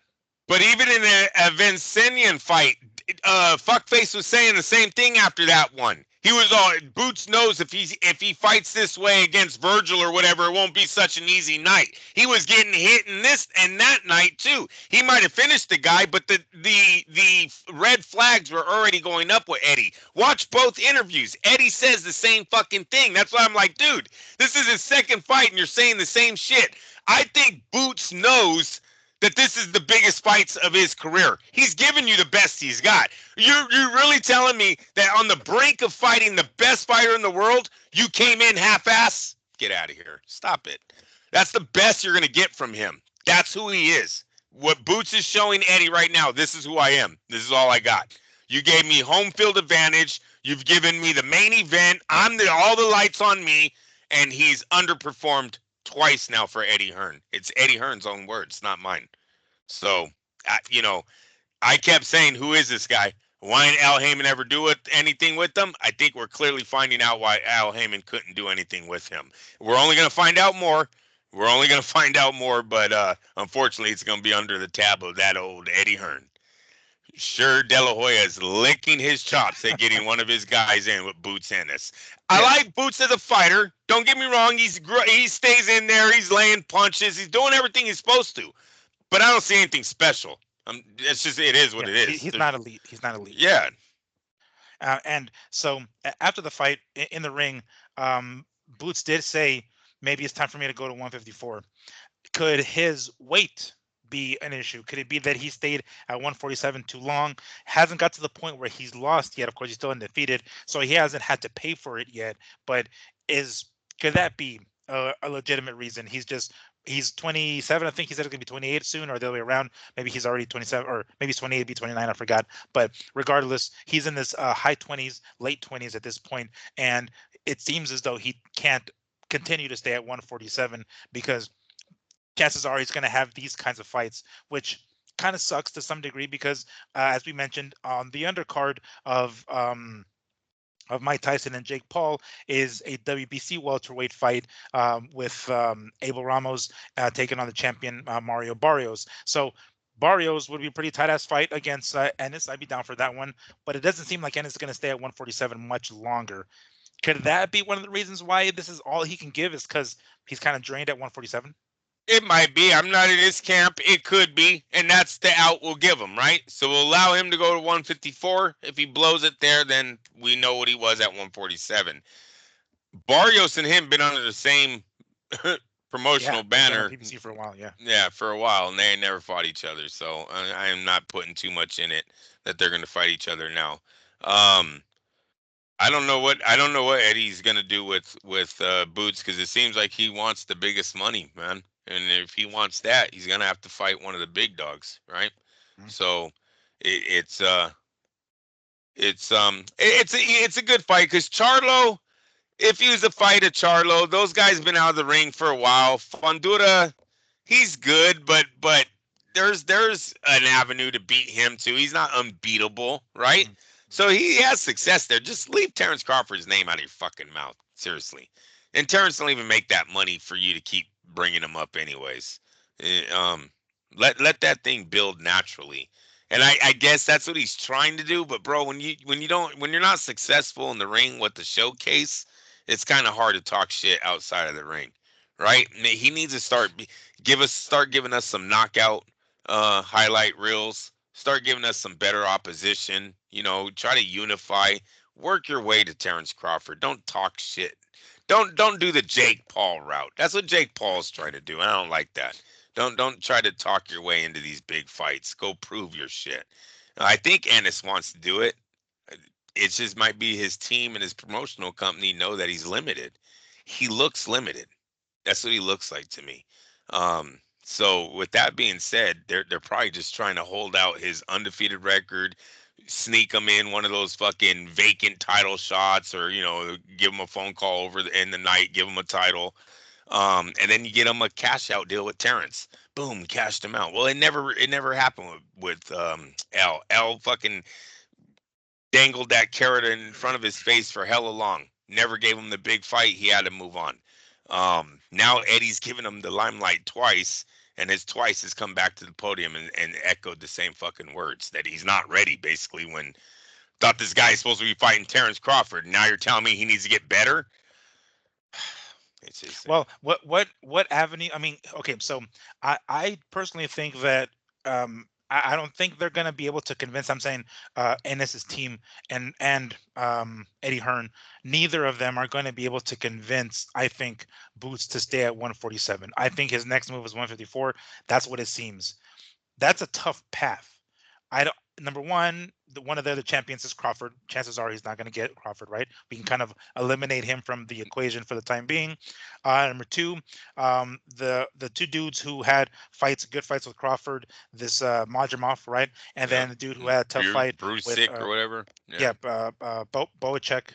Check. Yeah. So those dudes, right? And then whose name I can't pronounce, the guy who just beat the living snot out of Zoo. not Casa, Tim Zoo.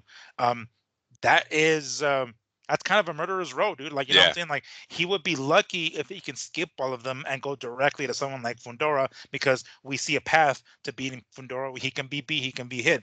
So rather not Boots can exploit that as another story, but the bottom line is he seems to have an easier route there. And right now, I believe Fundora's got 2 belts, 2 straps. So it's an easy path to him, but if anybody else gets in the way in the meantime, anybody like Virgil or anybody like Emadrimov or anybody else, that's a tough fucking route to try to get to. If he has to go through those guys to get somebody like Fundora, I don't think he'll make it.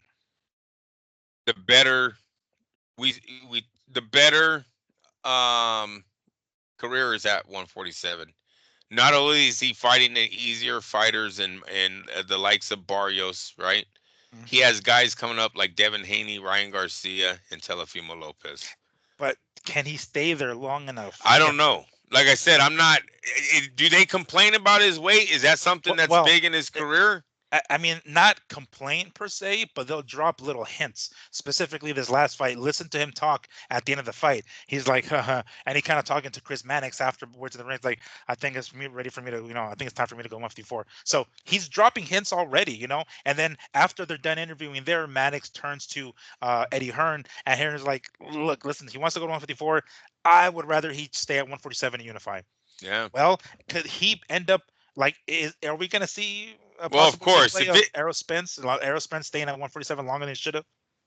If it's a matter of weight, then he should move up. All right, he waited long enough, dude. Like I said, this guy he's been the dark horse of this division for a while. So he just never got his shot. So maybe it is time to move up. But you're right, up there sucks.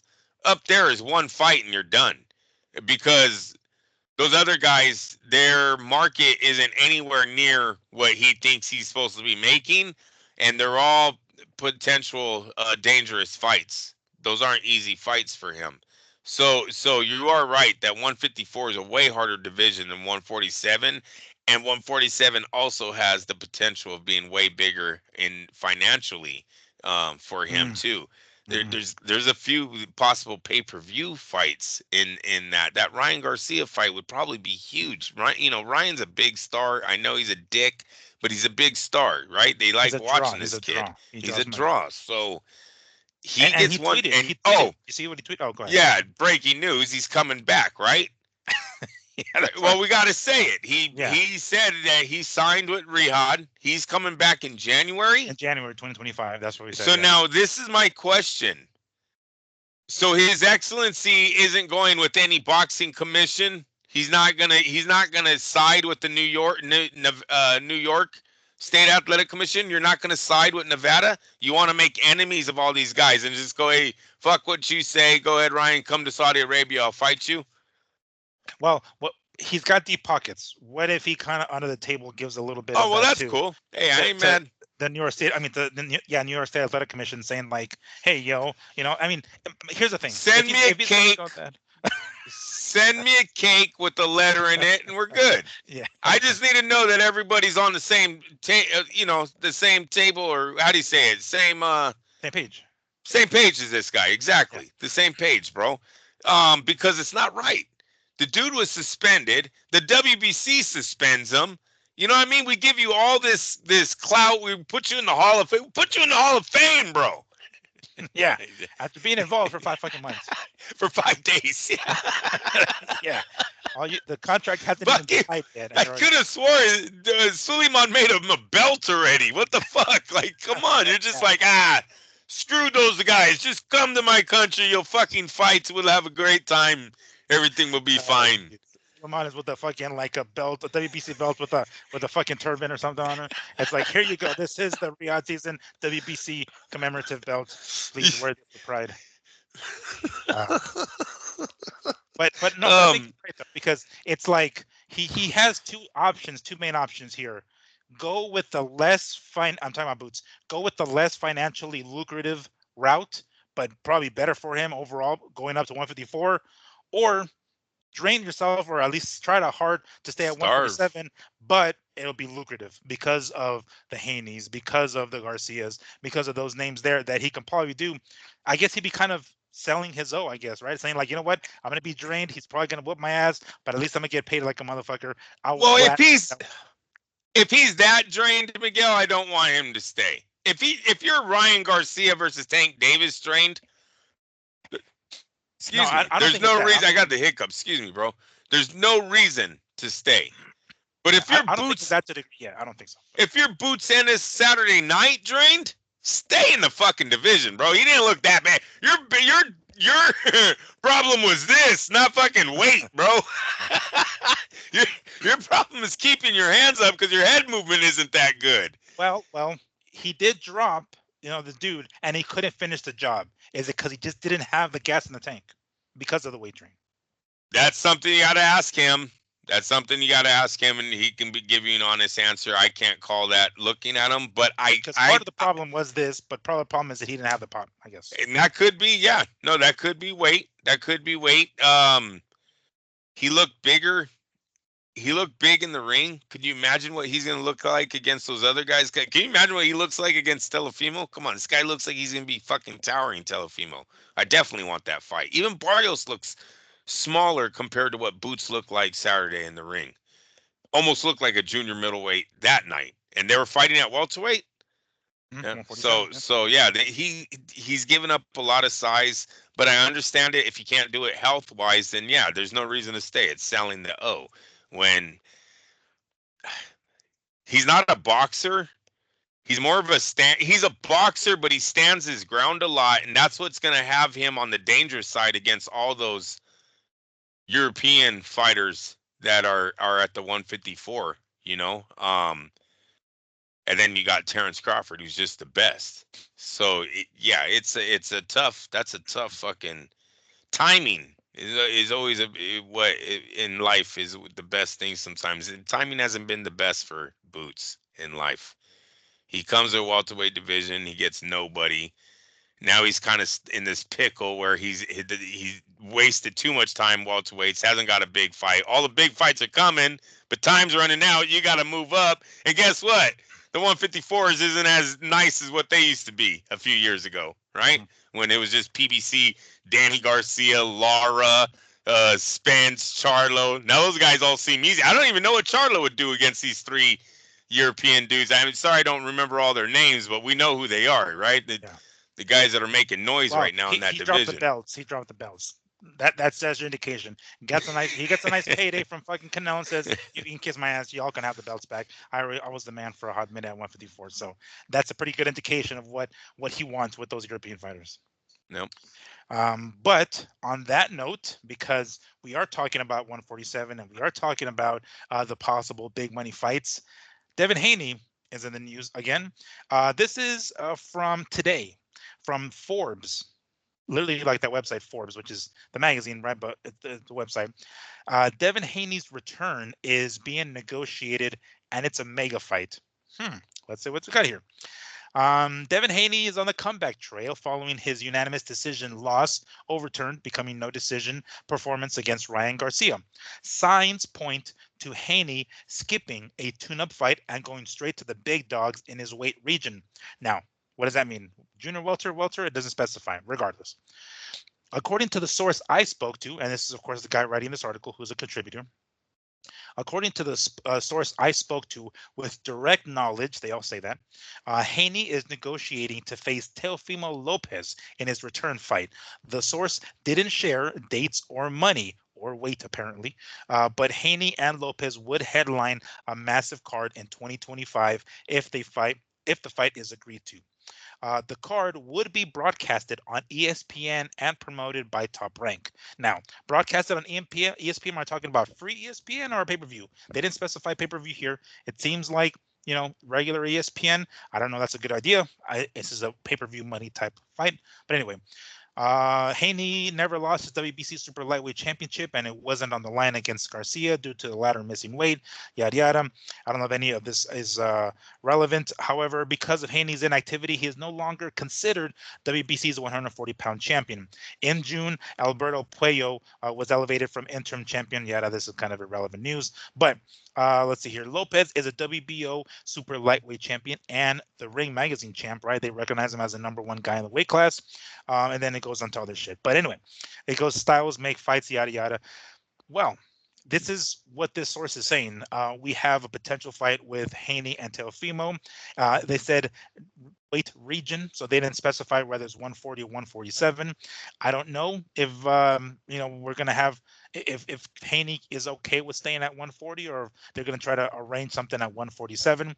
If it is at 147, then obviously Teofimo's belts aren't gonna be on the line because he's at 140. He's the man at 140. So we don't know what weight classes are gonna happen. We don't know as far as like money wise or anything like that, or championships for that matter. But according to this source, it's going to be on ESPN. Kind of weird. I thought this would be like a pay-per-view type fight. This article doesn't mention pay-per-view. It just says promoted by Top Rank and on ESPN. Wow. What do you think about that? I don't know if it's as super as this as they're planning it to be. Yeah, making it out to be. Both guys really don't have a market right now. Telefimo never really had one. Haney's took a big hit. Took a big hit on Still this. taking a big hit with this fucking suing shit. Yeah. Yep. The assault. So, do you think it's likely that a fight like this, because we've talked about it could because of the dads. Those dads don't like each other. Do you remember what Bill Haney said on the podium when they asked about fighting Telefimo Lopez? Do you know what he said? I don't remember, no. He goes, all right, cool. All right, so when I get back to Las Vegas, I'll go to the liquor store and talk to his dad. Oh, yeah. That was a fucking burn, dude. Yeah.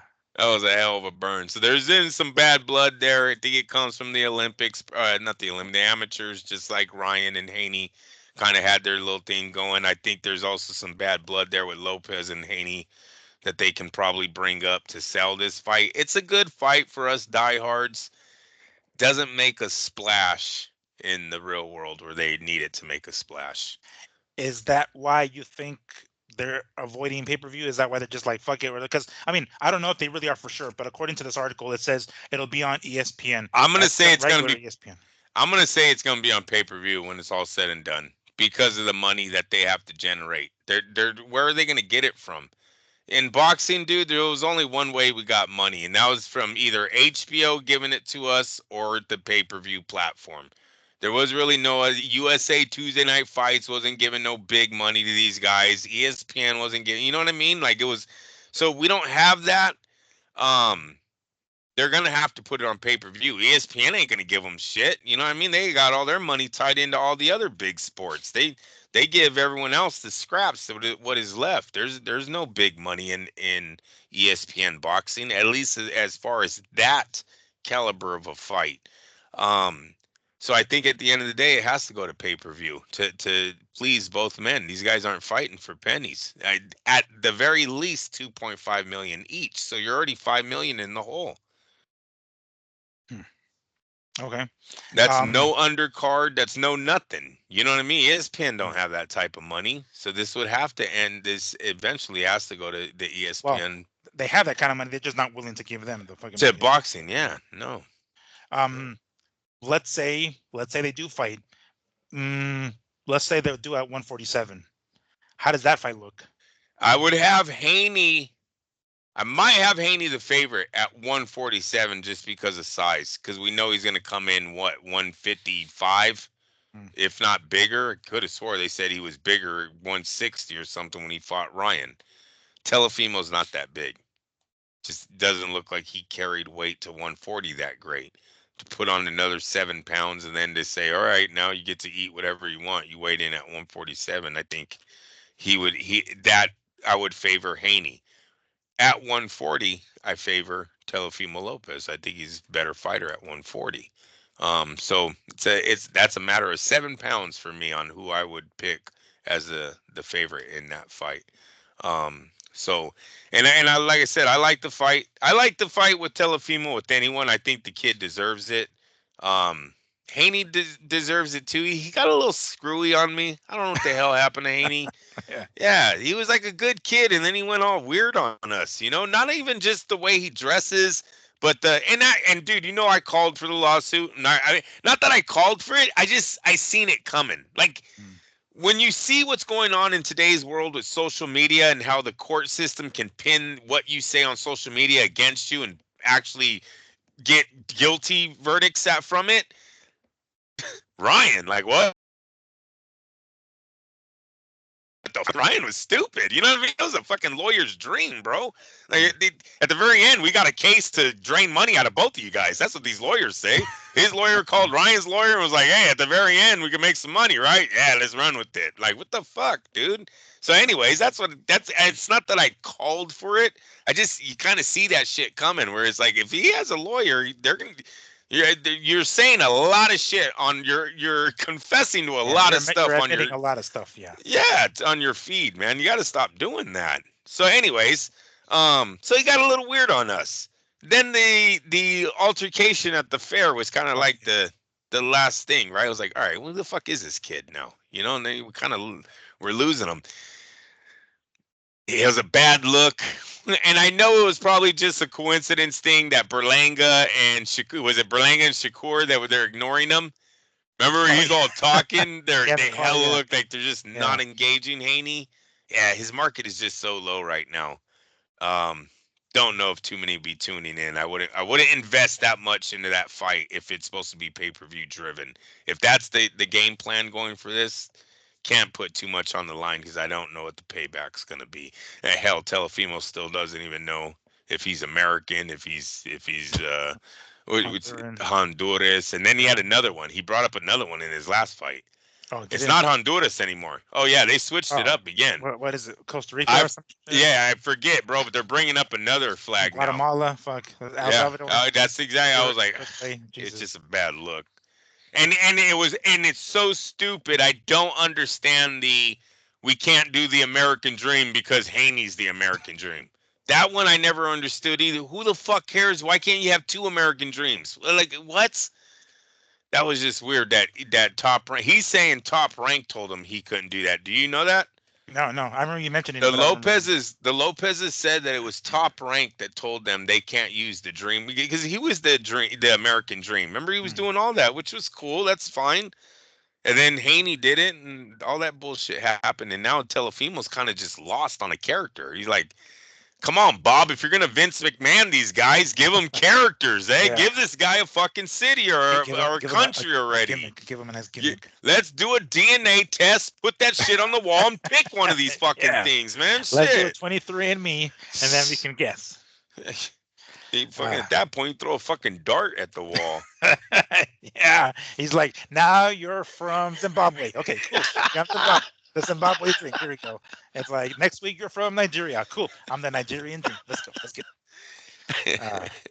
Oh boy. All right. Well, that leads us to the last roughly 20 some odd minutes of the show, and we're going to be talking about this weekend because there's quite a bit of fights this weekend. Starting with, of course, once more, we talked about it earlier in the show, Friday fights. Jake Paul taking on Mike Tyson on fucking Netflix. Woo-hee. Let's see how that one turns out and see what kind of viewership they get. Jake Paul has been doing his thing, doing his best, I guess, to promote the fight as much as possible. I'll get to that momentarily, but just so we don't forget, on the undercard, we have WBC welterweight champion Mario Barrios defending his belt against Abel Ramos. And we have the rematch, super lightweight, 140 pounds. Katie Taylor taking on Amanda Serrano for Taylor's IBF, WBC, and WBA, and WBO. Oh, yeah, she's the unified champ, right? She's the undisputed champ there. So we're going to have a rematch of that fight, which packed the house in Madison Square Garden a couple of years ago. How hot this fight still is, I don't know, because they certainly didn't strike when the iron's hot and had a rematch immediately, considering how close the fight was. They kind of went in different directions. Katie Taylor moved up and got her ass beat. Didn't go very well, but nonetheless, this fight is pretty decent, right? It's going to be a good co-main event. I don't know if it stands alone, but it is the co-main event to Tyson and Jake Paul. Jake Paul doing his clown shit, going as far as to says that he's going to call out Canelo in the ring afterwards. I mean, I guess he anticipates winning, right? So we can kind of we'll get to that momentarily, but let's say he wins and he's in the ring, he's going to most likely try to call out Canelo because he thinks he can be legit. I don't like it. I How can I say this? Jake Paul needs to pick a side. And what I mean by that is either he continues these kind of circus sideshow type fights, and mind you, they're going to do 2-minute rounds with Jake Paul and Mike Tyson, not even 3 fucking full minutes. They're going to do 8 rounds. I forgot the size of the gloves. We're going to continue to go that route, and you want to secure the bag, as the young folks say these days. Cool, that's the route you want to go. Or you go the legit route and you actually become a professional boxer and fight actual boxers, because he's getting to the point where he's like, yo, I'm legit. I'm legit, give me my fucking credit for being, doing what I'm doing in the boxing world. No, either we give you credit and you go the hard route, or we are a fucking circus and you continue doing these fights, because it can't be both. You have to pick a side. We're not going to give you the credit to be the badass motherfucker, and fighting all these dudes when you're not actually fighting legitimate boxers. So that's kind of where I stand there. So I'm not liking that he's going to be trying to call out Canelo, which is fucking stupid. If you Right. want to call out Canelo, cool, but you better have like 5 fights with actual boxers that you beat to even fucking get there to begin with. And that's just being, generous with only 5. But Way regardless, generous. yeah. Way generous. So yeah. So he's gonna have to pick a side at some point. I don't mind, doing this circus thing, right? If he's making the money, fantastic. But just don't tell us to, look at you as a legitimate boxer when you're not going that route. We have ourselves a pretty good fight. We're one of the things that you've mentioned a few times, Andrew, is that looking forward to seeing what kind of viewership it does on Netflix for free. Um, what are your thoughts on this fight? What kind of viewership do you think they're going to get on Netflix for free? What do I think? I'm hoping they get a lot of views. It does seem like Mike still moves the needle on social media. His posts are doing in the thousands of hits, likes. So that's still cool to see. Jake Paul, obviously, he says he has the biggest numbers in the game. I don't know if you heard him says he compares his numbers to Canelo. So we'll see. But with that being said, I'm with you in the fact that I think he's went too far in calling out Canelo for this to promoting of this fight. Um, he's trying to talk his way into a fight. He's not trying to work it, Mhm. earn it. Um, so he's kind of Mike Tyson isn't gonna be the guy to shut him up, right? I think it's gonna have to be someone in the media, in the boxing media, that gets to him. That's kind of tells him what you just said. Unfortunately, we don't have that type of media anymore. Our media has been watered down to social media influencers themselves. I swear when I watch these events, it seems like there's just more and more of YouTube is taking over the media room. So uh Jake Paul's got a bunch of yes men around him. He's got a bunch of influencers that all look up to him in the media room, telling him how great he is and how he's the man, and it's not going to happen, right? So at this point, I think we should talk about the Canelo side after the Tyson fight. Um, because we don't want to take away from the Tyson fight either. But I will say that I hope Canelo looks at it as an exhibition, not as a real fight. Take his money, give him his. No, I'm dead serious, and outprice yourself too, because you're getting up there, Canelo. You're getting up there in age, so outprice yourself. Fuck him. If he wants to go for the cream of the top, come get it. But you're gonna pay me, and it's not gonna be a real fight because you're not a real fighter. If you want to show your fans that you have skills, I'll kick your ass for fucking 50, 60 million. We'll do 8 rounds, 2-minute rounds each, and I wouldn't let him go 2. If I was Canelo, I'd try to. Canelo, hey, we seen Canelo. You see the sparring partner of him with the heavyweight? Yeah. Was that put out this week for Jake? I don't know. You know what I mean? Who knows? Maybe that's coincidental, though. Hey, maybe it was just a little response, beating up big dudes. So, schedule a fight and then whoop his ass. Whoop his ass. I don't treat him like a fucking sparring partner. Do to him so we'll see. Now you got me. Now you want me just to say it. Yeah, just say it. Please. Do to him what the fucking UFC can't do. Put a rest to this shit, man. Knock his ass out. Knock his ass out. Do Dana White a favor. Dana White probably be like, I told you I love Canelo. Did I tell you guys right? Dana White probably come back and say, I told you I love this dude. So, exhibition is the only way I want Canelo to even approach this. Please don't fucking look at this guy. It'd be so sad for boxing if we're actually talking about Jake Paul. Jake Paul and Saul Alvarez tonight for the undisputed super middleweight. Like, come on, a fucking joke. And I know he wants to do cruiserweight. Did you hear about that? Yes, he wants. He wants too huge to try to. Go down to even close. Yeah, I think the lightest I've seen him fight, and I could be wrong, but I think when he fought Anderson Silva was at 190. I think that's the smallest that I've seen him. I could be wrong. Maybe he did fight smaller prior to it, but I don't want to start rumors, but I think the dude is on some sort of gear, so he's not gonna come down in a fucking 168, 170, 175. Yeah. No, I think the lowest he's ever been is 190 as far as like his career goes. So I want to bring something up that was, and mind you, we kind of already know this because we know how boxing can be, but former super middleweight champ Carl Froch went as far as to be on the Sun, which is like a, I guess some sort of news outlet, saying the following. Jake Paul will definitely win. Mike Tyson might start well, but then he'll fall over. Paul can't lose. It's in the contract. He can't lose. It's he is a useless something. I don't know what they blurted out there. But anyway, basically he's saying it's useless cunt. Isn't that what Englishmen always say? You cunt. I'm gonna say Carl Froch called him a cunt right there.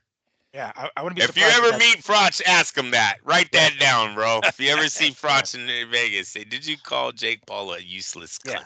Like, what does this say here? This is blurred out. But he said that the fight's scripted, right? We kind of sort of already kind of suspected as much, right? But we don't know. We will never fully know. I'm sure people in the circle will know. There's no way that Jake Paul can lose right now. At least he shouldn't. So I don't anticipate this fight being that legitimate. Who's the guy? Who's the guy that fought? Who's the guy that fights his Creed? Michael B. Jordan. Michael B. Jordan. Thank you. When Michael B. Jordan fought Tony Bellew, was it not scripted? Yes, it was. Yes, it was. Yes, it was.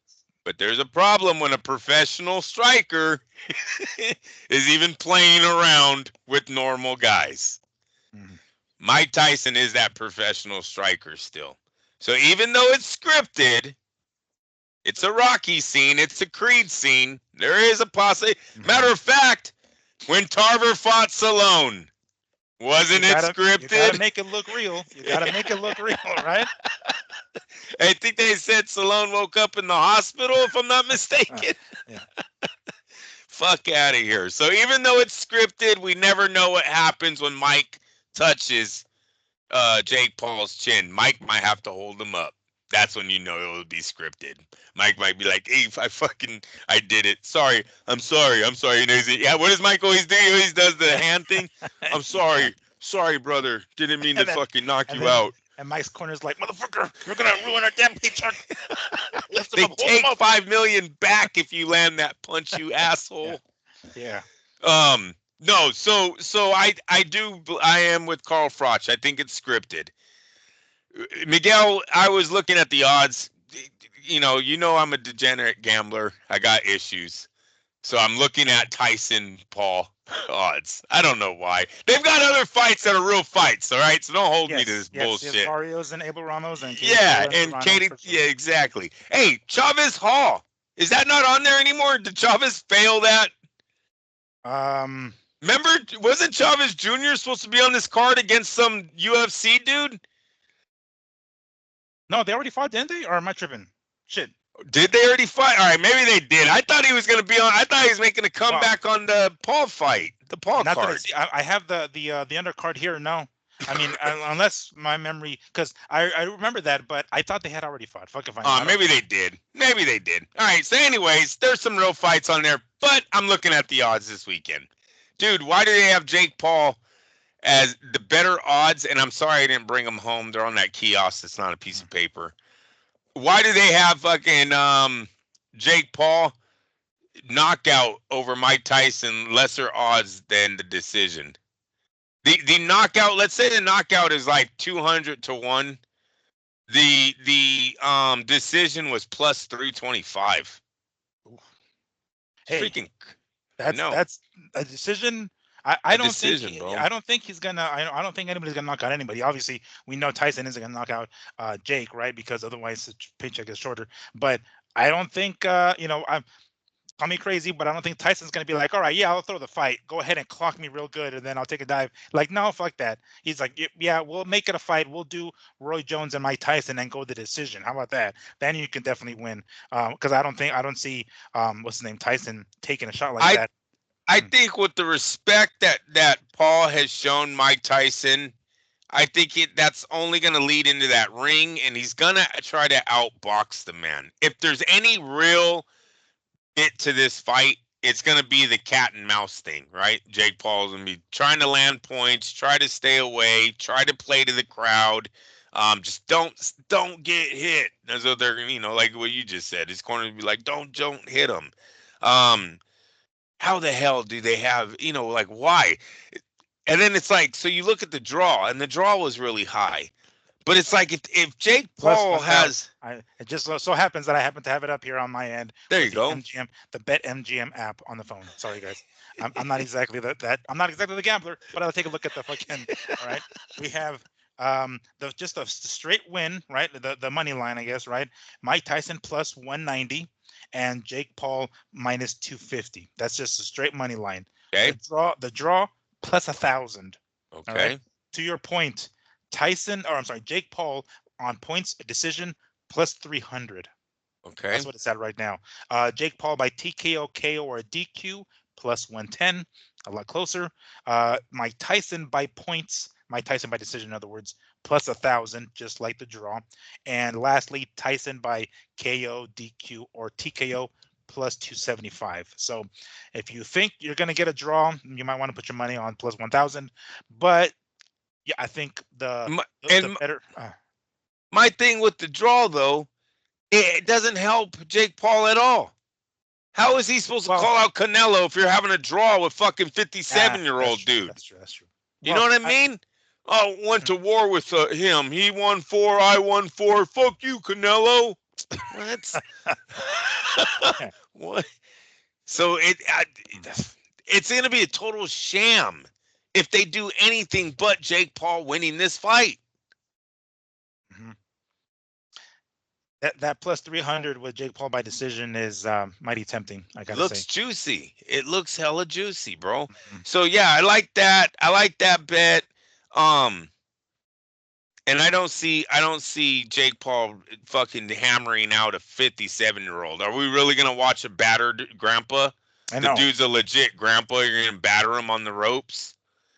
Yeah, are you going to see Tyson Lane when after he lost that last fight, Net, like in 2005, Netflix, just chilling?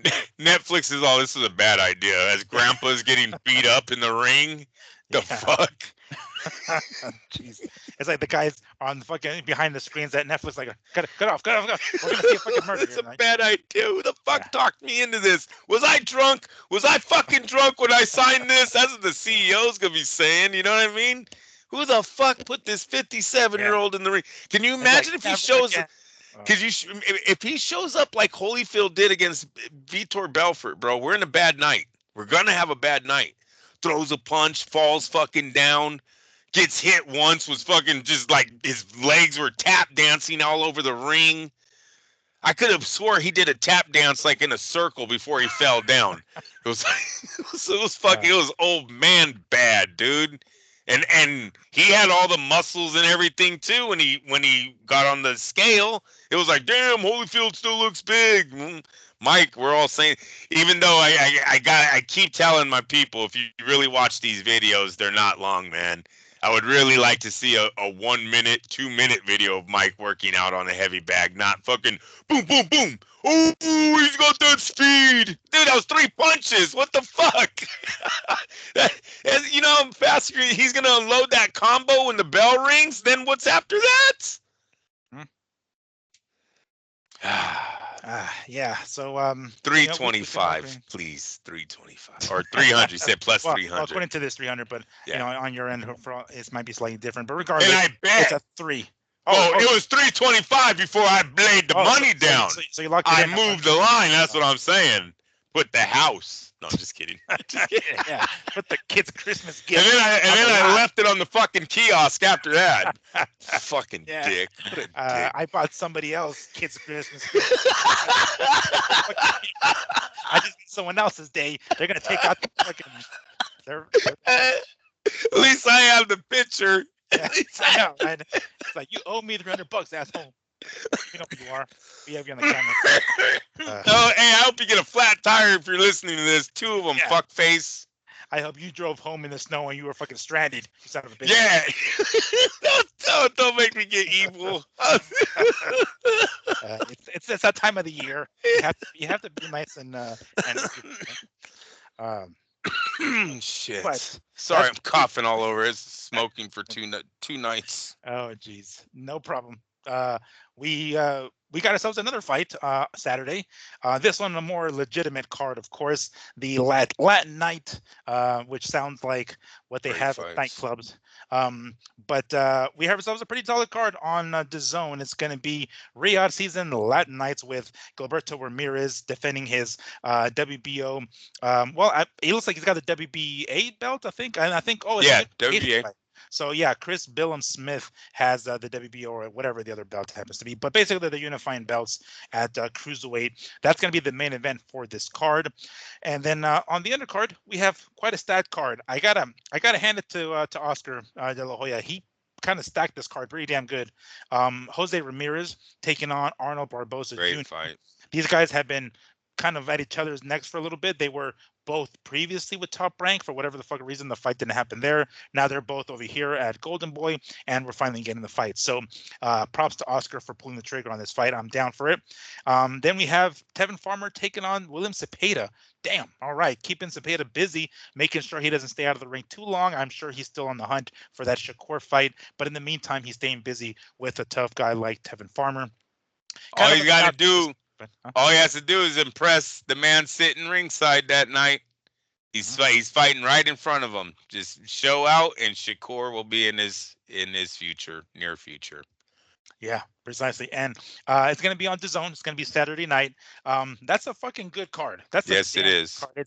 I know we always talk about main events and we talk about, did you watch the X versus X fight? And usually that's the main event. And we tend to forget that sometimes the promoters will stack the undercard pretty damn good. And overall, the card looks pretty bomb ass, at least on paper, because there's no guarantee that these fights will be good. Maybe they're all stinkers for all we fucking know. But at least on paper, seeing Ramirez and Barbosa going at it for as much mouthing off as they both have done, and then seeing Cepeda back in the ring against someone formidable like Tevin Farmer, capping it off with a good main event with Ramirez and Billum Smith.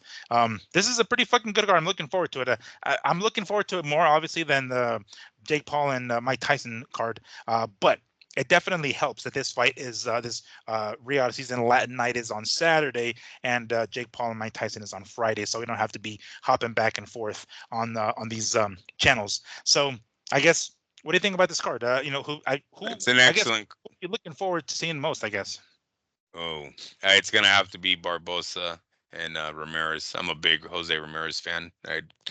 For whatever reason, his career didn't pan out the way that I thought it was gonna, but he's still a good fighter. Got to side with him, especially because Barbosa, like Boots, man, gets a lot of this. Oh, everyone's scared. Then he gets his night under the sun and totally fucking flops. Gives us the whole, oh, I know I can't fight like this if I fight the better. Yeah. I know you didn't know that going into the fight, right? Yeah. Get out of here. But anyway, so that's why I'm leaning towards Ramirez. Gilberto Ramirez. Did Eddie Hearn serve him up a special? Is Gilberto supposed to be the main event of this fight, or is it Smith? The 29, what is he, 29-1? His record, 29-1. I believe he only has one defeat, bro. Yeah. Let's find out. I'm gonna pull him up here right quick. Boxer, here we go. Let's see here. Yeah, 21-1, 13 KOs. 13 KOs. He's a champ. So who is Eddie siding with? Who behind closed doors is Eddie like, you're my guy? Because if it's Smith, you fucked up, bro. You're fighting a Mexican, and Eddie hasn't done good against these Mexican guys. They don't know Gilberto Ramirez. They're like, oh, he's one of these Mexican guys. Eddie's been fucking losing his ass to these men. Yeah, it's like, that Gilberto Hernandez guy or something. Yeah. His common last name is. I don't know his last name.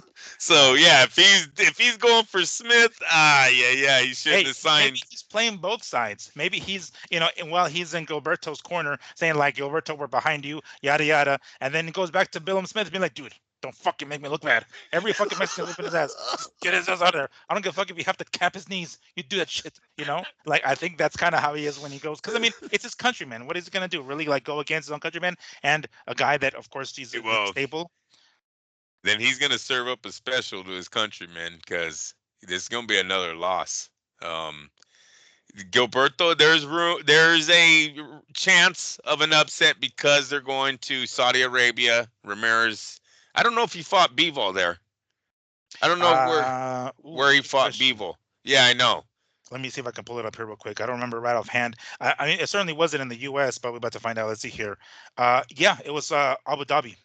And he had a bad performance, and I could have swore.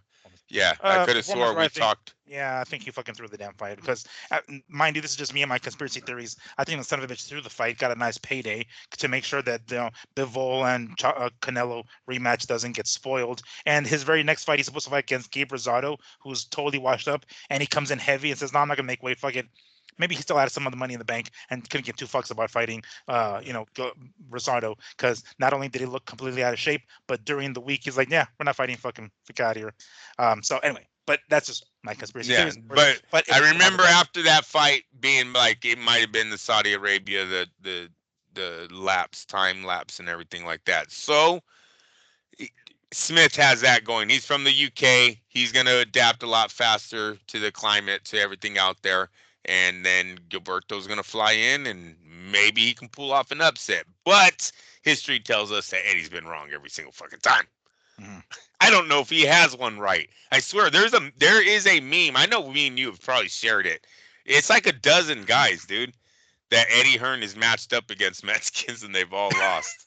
It's fucking sad. It's sad. We just added one to the list. I know. And granted, it wasn't an English fighter, but regardless, it's a fucking Eddie Hearn and matchroom prospect that ends up getting stopped by a fucking Mexican fighter. So yeah, I'm pulling it up here right now to see what the odds are for that one.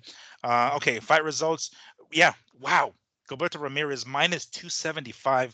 Oh, he's a fucking favorite. Yeah. He's All his right, favorite. and then yeah, Billum Smith is plus 200. Oh, Not that okay. bad. And Not then the that bad. draw is plus 1600. That's a little far fetched, but Now, uh, do they have any other odds on any other of those fights that night? not prop odds, but yes, they do have the rest. Like they have Taylor Serrano, Barrios Ramos, and then Ramirez and Barbosa. Darn it. All right, I didn't so get that one, man. I it's missed. just from the like I don't know. It says the Bet MGM app, and it's the one that they have at the MGM Grand Well, when I'm I doing the got. Caesars. You know how I do Oh, Caesars. yeah, yeah. And I could have swore I looked at all the boxing ones, and those are some good fights. I didn't see Farmer versus Cepeda. I didn't see the Barrios and And Ramos, um, Ramirez. Ramos. Ramo. No, no, no. Oh, Ramirez and Barbosa. oh, I okay, didn't yes. see their fight. I would have bet on that one. That's a good fight. Mhm. Yeah, that's weak, man. I don't know what the hell I did wrong. Maybe I didn't scroll down farther enough or something, but that sucks.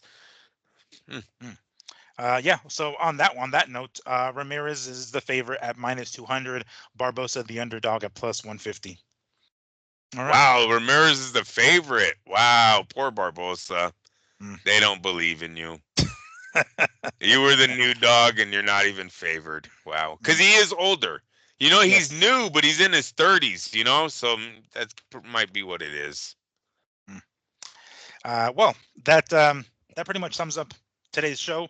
Looking forward to this weekend because Hell yeah. got Friday and Saturday fights. For those of you MMA fight fans, there's a UFC card this weekend, 309, I believe it is. John Hey, Jones taking Miguel, on. Yes.